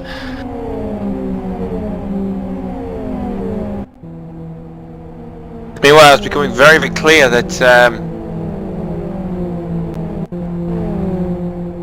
the Western Wolves ads are seriously fuel saving right now, Dom. their lap times considerably slower than Nico Pantola and Martin Capal, who are pushing each other to clearly. the front. Friskov has been in filthy as his drive for quite a while now. He's either struggling off on fuel, he just wants to be safe, but I guess he's not going to make it otherwise, because they wouldn't do this excessively.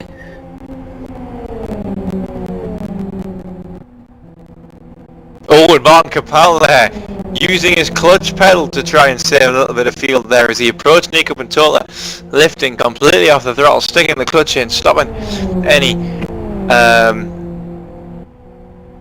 friction, any extra friction from the engine and from the drive gear. But you actually would save fuel if you leave it in gear, not put it into neutral. Used to do IRL, but then LFS isn't 100% realistic. No. The Kyoto 500 and its daft drafting can tell you that one.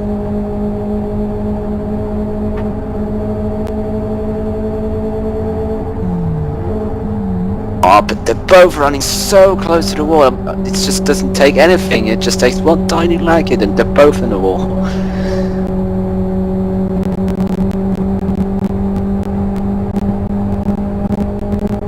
Behind them, the two LLM have actually worked their way up into the top 5 and top 6 respectively.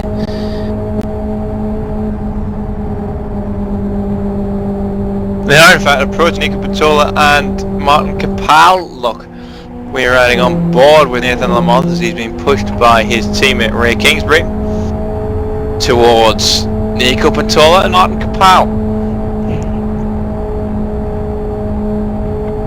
Gonna be interesting to see in the last 20 laps whether, well, what two man groups are gonna come out on top, or whether they are just gonna decide to split up and go for it really. Official message from Race Control, 20 laps to go still. Because of the winter day, we don't actually have that fast lap times. Looking at it, a lot of people doing just lap times around 48.0, 48.1. I think about it, it's nothing like that 47, 49 we were talking about earlier from 2 years ago.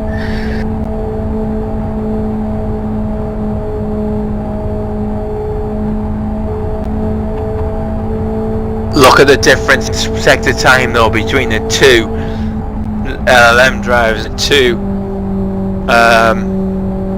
other ones. As in fact Martin Capal has overtaken Nico Pantola. Nico Pantola dropping back potentially to save fuel, potentially for some other reason, or potentially because he knows that Martin Capal is having to save fuel and he's going to have to do the dirty work now. Martin Capal definitely has the better tyres. You wouldn't believe it, but yes he does. They're that much. They are very, very old though, those tyres, don't forget. And he is going to quite comfortably make it on those boots to the end of the race. Should do it easy already, but well, yeah. Guess if he has a math slide, it's going to be a different story. But if it although saying that, the inside edge of that front right tyre doesn't look its healthiest. It's okay. It's got quite a few millimeters of tread on still. And now actually where Pantola and Capal have switched positions, they're actually gained 2/10 on the pair behind them. They're motoring away at the moment. Absolutely motoring away. And we're getting just a little note from John Palmer that Robin Frisco's actually led 61 laps off this race. Well, he's led most laps of anyone really. Doesn't seem to be the case for now anymore with that fuel saving strategy from Western Walls.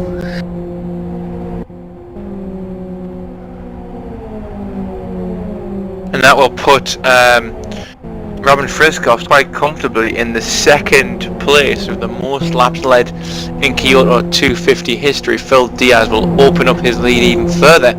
He's led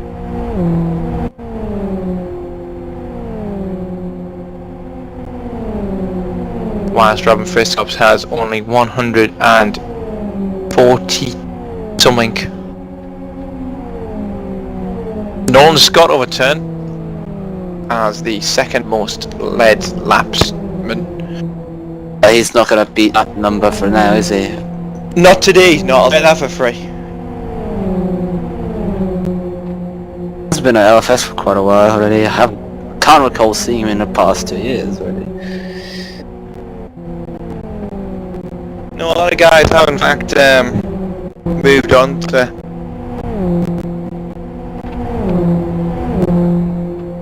future of bugged up tracks and shit physics. and KY2. But anyway,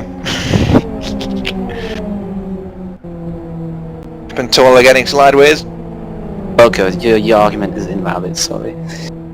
Okay, fine. I know no bit of LFS where you drive into a wall and, well, no, where you drive into another car normally without lag, without having him lag, and you drive into his spot and he reappears, that you get launched to the moon. That's not possible in this game. It is, but it's extremely rare.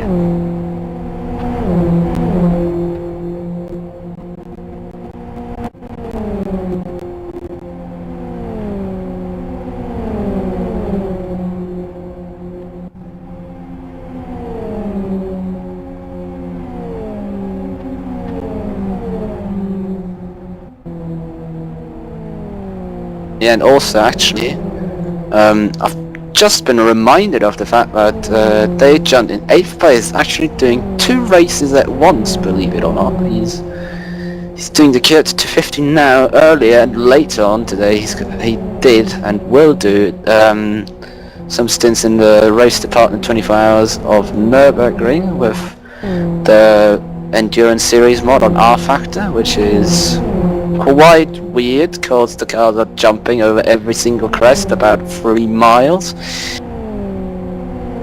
Which is very safe. Hello? Swilker, hello, your microphone has come back to life.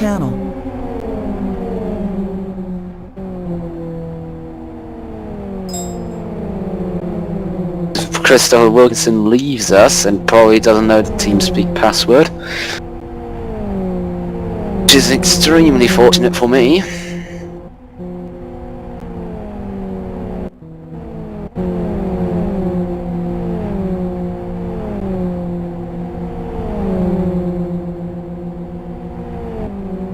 Talking about it, Western Wolves couple Stern and lead, but followed by Martin Capel, who's actually been, well, dropping Nicky Pentola with his far superior tires, if they last, which, well, I wouldn't want to call. User joined your channel.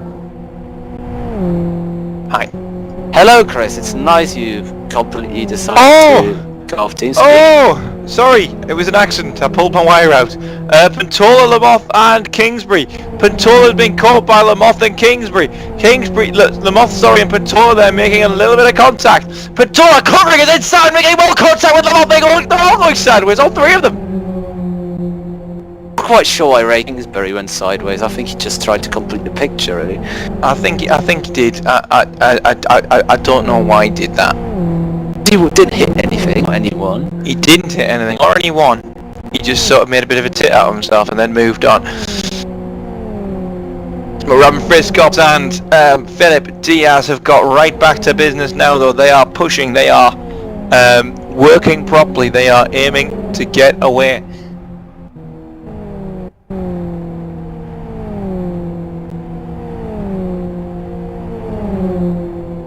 They are going much faster than the competition, equaling the time of Martin Capel behind him in the first sector and not beating his lap time in fact. Martin Capel still very slowly closing, but with 10 laps to go at the end of this lap, he'll struggle to catch on that sort of pace. It's going to be very crucial now whether we will see a late caution, because, you know, it means that we will see a very short green flag run at the end. I don't know, because it always ends up in massive chaos. And death, and fire, and fire, and death. And fire, and explosions. Oh, Nick, I'm people getting crying. very loose there, bumping the back of Ray Kingsby. Off bumping. Yeah, he did get very loose. But now he's fixed, and he's going fast in a straight line as Jonathan 10 Barr, laps our to race go. director, announces 10 laps. Game on. It really is though, it's time for game on now. It's time to put your racing goggles on and take off your strategy goggles. And then you realise how far back you are and realise you might as well just leave your strategy goggles on because you can't be bothered to change them. Ooh, I just know I've just pressed F9 on Ray King's car. Ooh. Ray Kings has a got very, very hot front right tyre. A very red right front tyre, yes. The draft of Nathan Lamont, that's not going to cool down, it's going to heat up more, and then more, and then more. Also of note is the fact that Nico Pintola has done quite a good job in salvaging his higher temperatures, which were very, very high earlier on. He's cooled those down after running a little bit slower. Oh, back marker! That was scary. Kareni doing a good job of not getting into the way of others.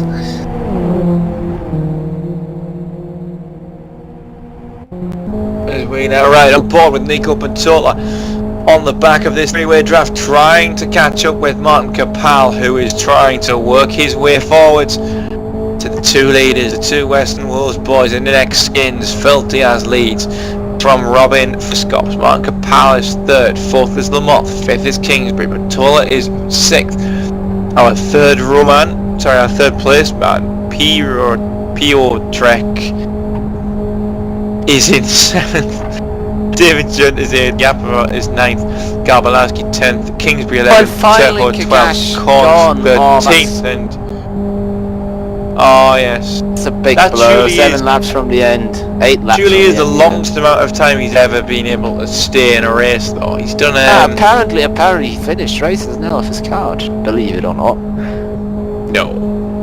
Yes, well probably 09 when they had sprint feature races where the races were shorter.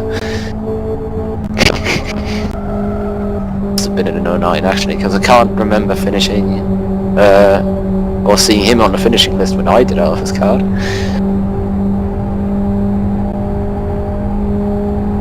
Still three-way battle going on for fourth. All my F words mixed up. Don't use the bad one. What do you mean, furniture? That one. Yeah, exactly. Cheeky sod. Pintola and Kingsbury getting close there, but then it all unclosed up. David Junt is in the pits. Oh, in the pits? That's going to help him. That's going to make him drop some places. I think he's going to drop... That can only have been a field turn. He's probably going to drop to 16th or 17th, which is... Nah, not ideal really. Blue flag for car 121, that's Battlelich in 28th, which is actually 25th.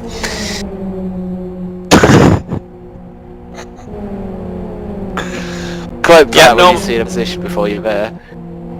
Yeah, I know what you mean. Normally, blue flag's not utilised here in oval racing, but with this sort of stage of the race, with 5 laps to go, as we cross the line for the two leaders, it's better to have back markers out of the way to make sure that they don't spoil this potentially amazing ending between these two Western Wolves drivers. Martin Capal could still pounce if these two make an error that takes them both out of the race as well. Oh, a wreck! Oh, Capal doing very well to stay out of the... that's hit him! Safety car, Pintola has to pit. Look at that left rear damage. Pintola will have to pit. Pintola's out of this one. Oh no, why did I jinx that one again by saying if there's a caution in the last 10 laps? Oh. He's out of this one, Pintola. I think X amount of people now absolutely hate me. I hate you. No problem. Me too. So yes, as we come under caution here, we're gonna have 3 laps remaining, and It could be still- anyone's. Now it could be anyone's. All gaps will be neutralized. it will be. We still need to hear confirmation as to what will happen. We start lap 137 as Phil Diaz crosses the line and ends up meeting the safety car. Yeah, actually, we could run out of laps here. It is a distinct possibility. We all know that Jonathan Palmer is very good at getting a race to be finished under green, and we know that he loves doing that. But no, he's not done it one time, and I was the most thankful person in the world actually back then. only because you're a lead. I was second, but I Close was enough. gonna get a puncture anyway, so lol. Close enough. But he's going to have his work cut out to get this one back underway. The field very, very split up at this stage. Pit lane opens, meaning that we're probably going to have 1 lap of pit lane. This could be a 1 lap dash or a 2 lap dash. 2 lap dash seems more realistic. Yeah, it's gonna probably be a very quick caution.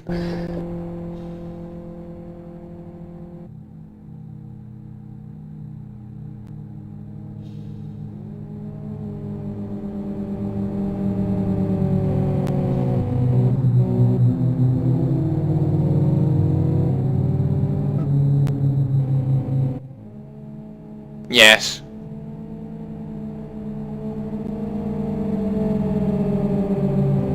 But yes, this is looking more and more likely to be a 6 kilometre, just under 4 mile dash to the flag, Oh, to look. glory. Now the Western Wolf cars are actually burning fuel. Well, that's a decent enough position to be in, isn't it? They've planned it. It's going to be a 1 lap dash, isn't it?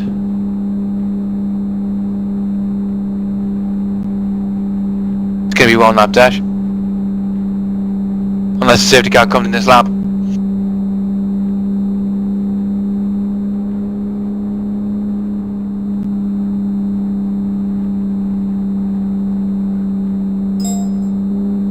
Definitely not gonna go green for the next lap, so Confirmation, we have a 1 lap dash here in the 5th annual Kyoto 250. oh my god, I am gonna so die watching this. Who is coming out? Oh thanks. And this is the most threatening day for Phil Diaz's win record in the Kyoto.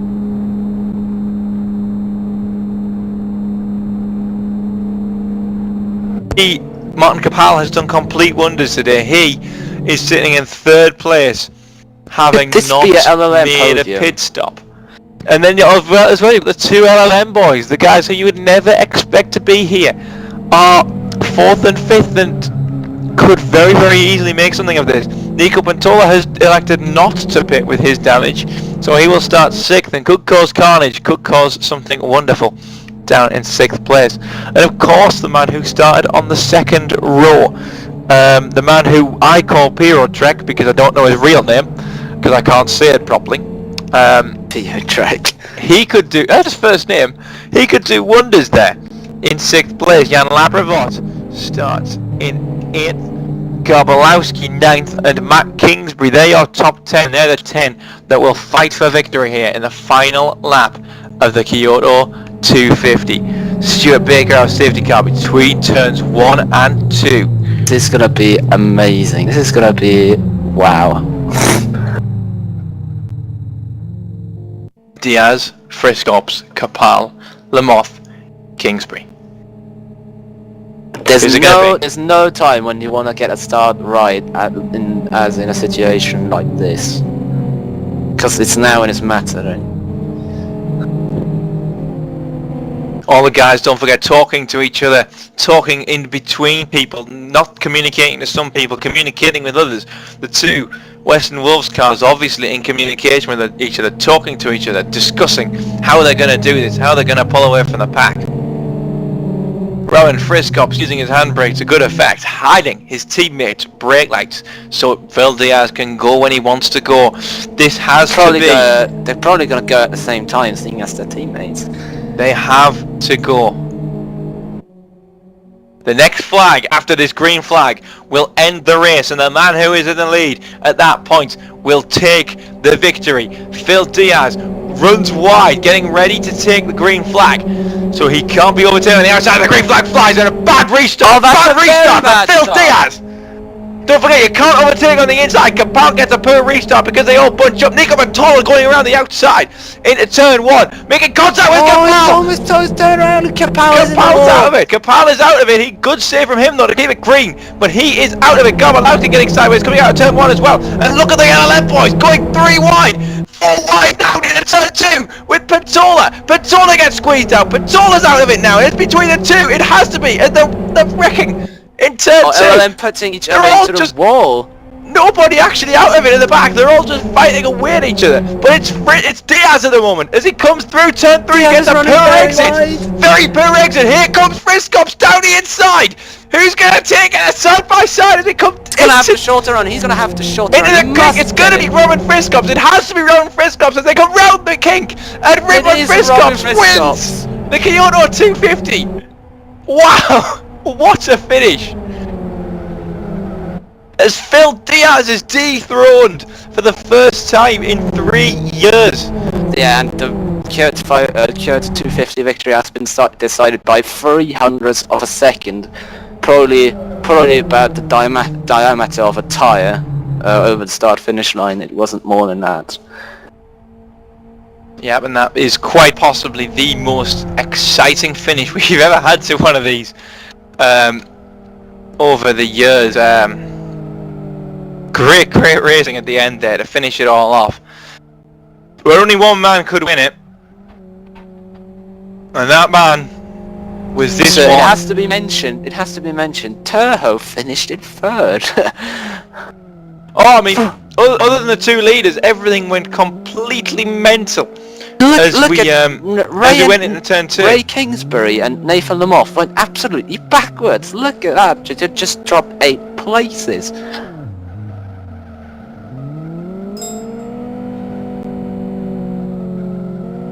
Yep, as well. Ray Kingsbury actually timed out after the finish, so lucky for him. Yeah, he timed that one well. Korn's getting up to 5th place as well, fighting his way up to there in spectacular style.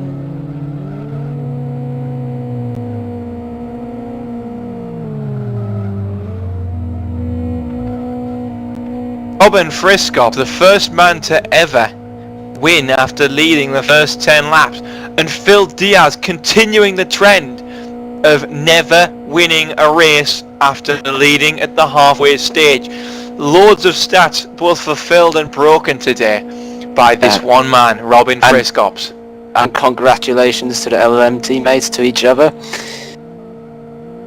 Yep, LLM shocked quite a lot of people there. It was quite... They had the chance, but they just blew it themselves, really.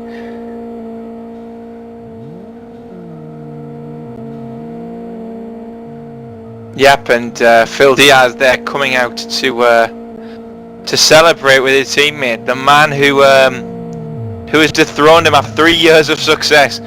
Phil Diaz loses his Kyoto 250 crown. But to his teammate, it's probably going to hurt a bit less than it would usually. Robin, is this actually the first time the pole sitter has won, or is it not? No, I don't think it is. It is in my mind.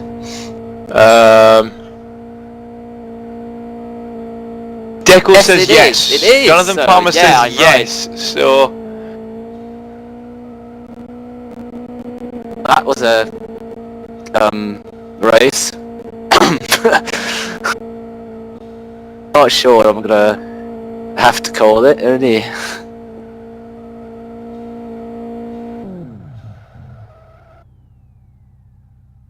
User left your channel. definitely one of the best races we've seen this year. Well, if not one of User the joined your best. channel. Well, that's what I just said. If not the best race this year. Oh, without a doubt, it was absolute cracking end.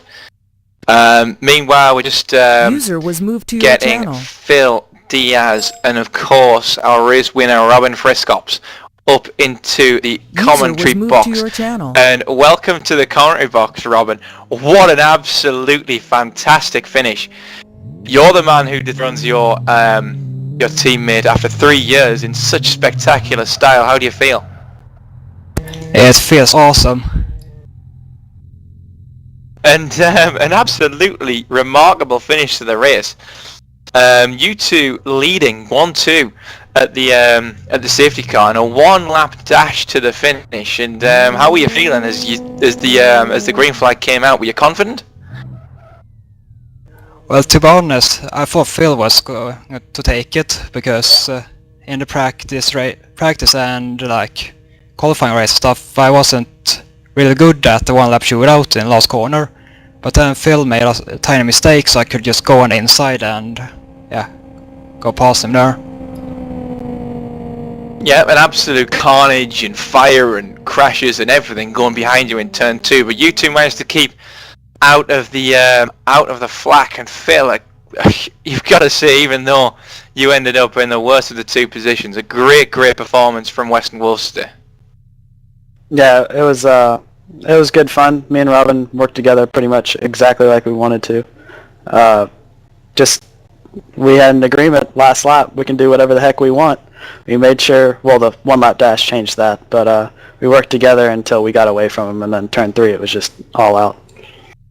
As soon as he got underneath me, I knew it was over. I didn't get the exit speed I needed at all. Yeah, and also interesting to note, you two, from what we could see anyway, as spectators, as people who had no input and no communication with you guys, you seem to be fuel saving quite heavily there during the last third or so of the race before the safety car came out.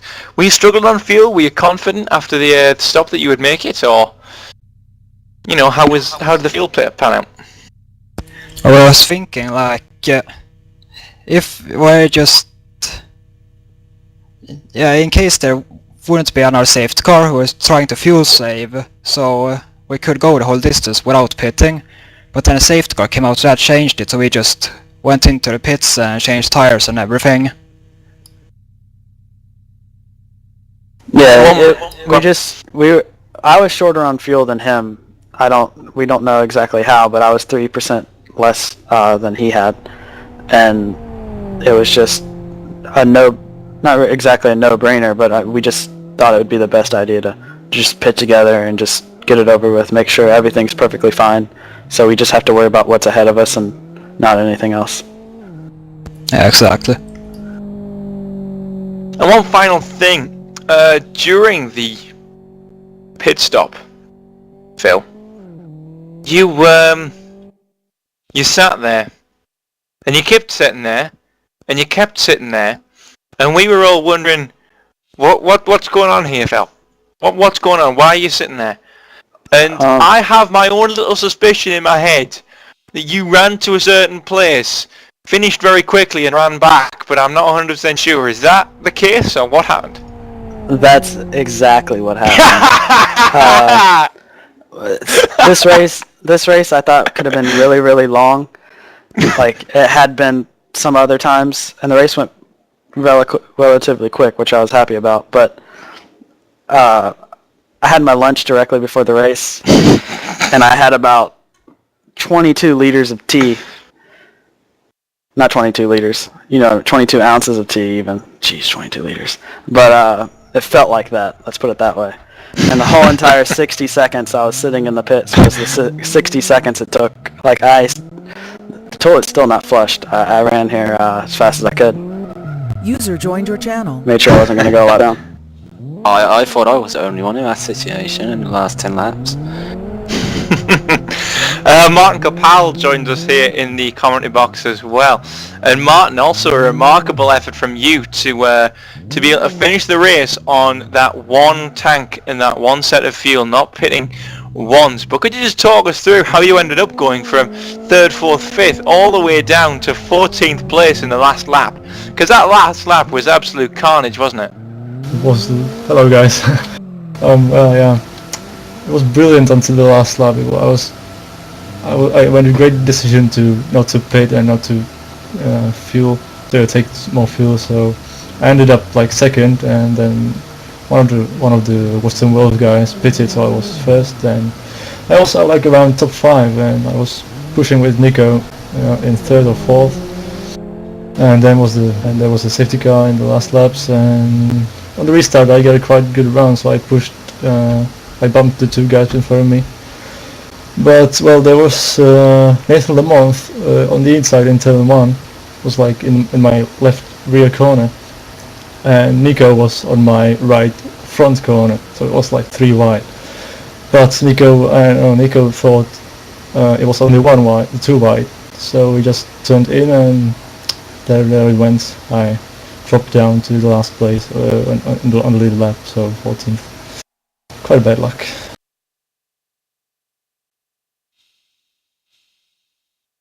And congratulations to the winners. Yeah, we actually thought that you were going to be the guy that we had to watch out for on that restart. So you were on the onboard with me, or you? Well, I mean, from me and Robin maybe were actually watching you in our mirror and making sure you didn't get a good run on us or anything like that. We were scared that you or Nico, which somehow had an amazing run at the end, one of you guys were going to be able to challenge us for the win.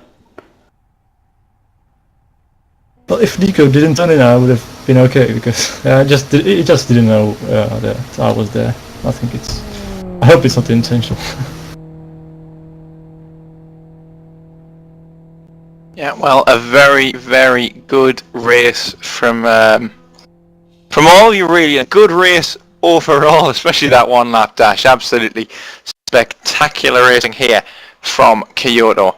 And the final, what am I on about? I don't even know what I'm going to say now. So here we are at the end of the 5th annual Kyoto 250 with a new winner, Robin Frisco, who stole it at the last from Phil Diaz at that final corner, as everyone else just went everywhere. Let's be honest, absolutely everywhere. We hope you've all enjoyed it, and I thank every single one of you for tuning in, coming in to support us in LFS. Obviously, LFS being a lot quieter than it used to be, but I think we've done a fantastic job. We've got a full grid of people. It's been spectacular even. And yeah, thank you very much to all the drivers who turned out, everyone who's watched us, these guys as well. Great work by everyone, and of course the administration staff who do so much for Live for Speed and so much to keep the community going and to keep these sort of races on. Just like to thank everyone for that. We hope you've enjoyed it. Thank you, and we'll see you next time. Good night. Do a few shameless plugs. We could do a few shameless plug. That's a good idea. Like the GT2 World Series, which has, well, sign-ups are now open with 2 classes, GT2 Pro and GT2 Am, for the somewhat less experienced teams on drivers. Just go on LFS forums, the New Dimension rating section. You will find it easily. You can't overlook it really. It's going to be some great racing. 4 3-hour races, 2 6-hour races. Well, yeah, definitely watch out for that. It's going to be great. First race, 28th of April, so just about in a month's time. Plenty of time to prepare. Yep, I'd also like to shamelessly plug Lurpak, my sponsor, Lurpak Butter from Denmark. Thank you so much for all the free butter. I have a plug as well. My toast is completely hydrated thanks to you guys, so thanks a lot, Phil. Get a plug? No. Yeah, I got a plug for, if you're wondering why we're running the NX skins. Well, as you know, NX became... I wasn't, by the way. Oh, well, NX became Western Wolves, obviously. And I don't know if it's next week or the week after, but we'll be turning 2 years old. So it was kind of like a little grassroots, like a little celebration skin. I completely forgot about that. I already thought you were like too lazy to make a new one, to be honest. No, that was the main reasoning right there. So before we go, finally, we've just got a few more little stats for all of you guys. Longest green flag run, 69 laps, meaning that it has had the second longest green flag stretch in Kyoto 250 history. The longest yellow was 7 laps, which equaled second longest, in fact, with 3 other years, and the longest leading streak, 45 laps by Robin Friskops, which doesn't beat his last year's record of 63 laps led, but still a very noble effort from Robin. So don't forget, check out the GT2 World Series in X Turn 2 and buy Lurpak Butter. We'll see you next time. Good night.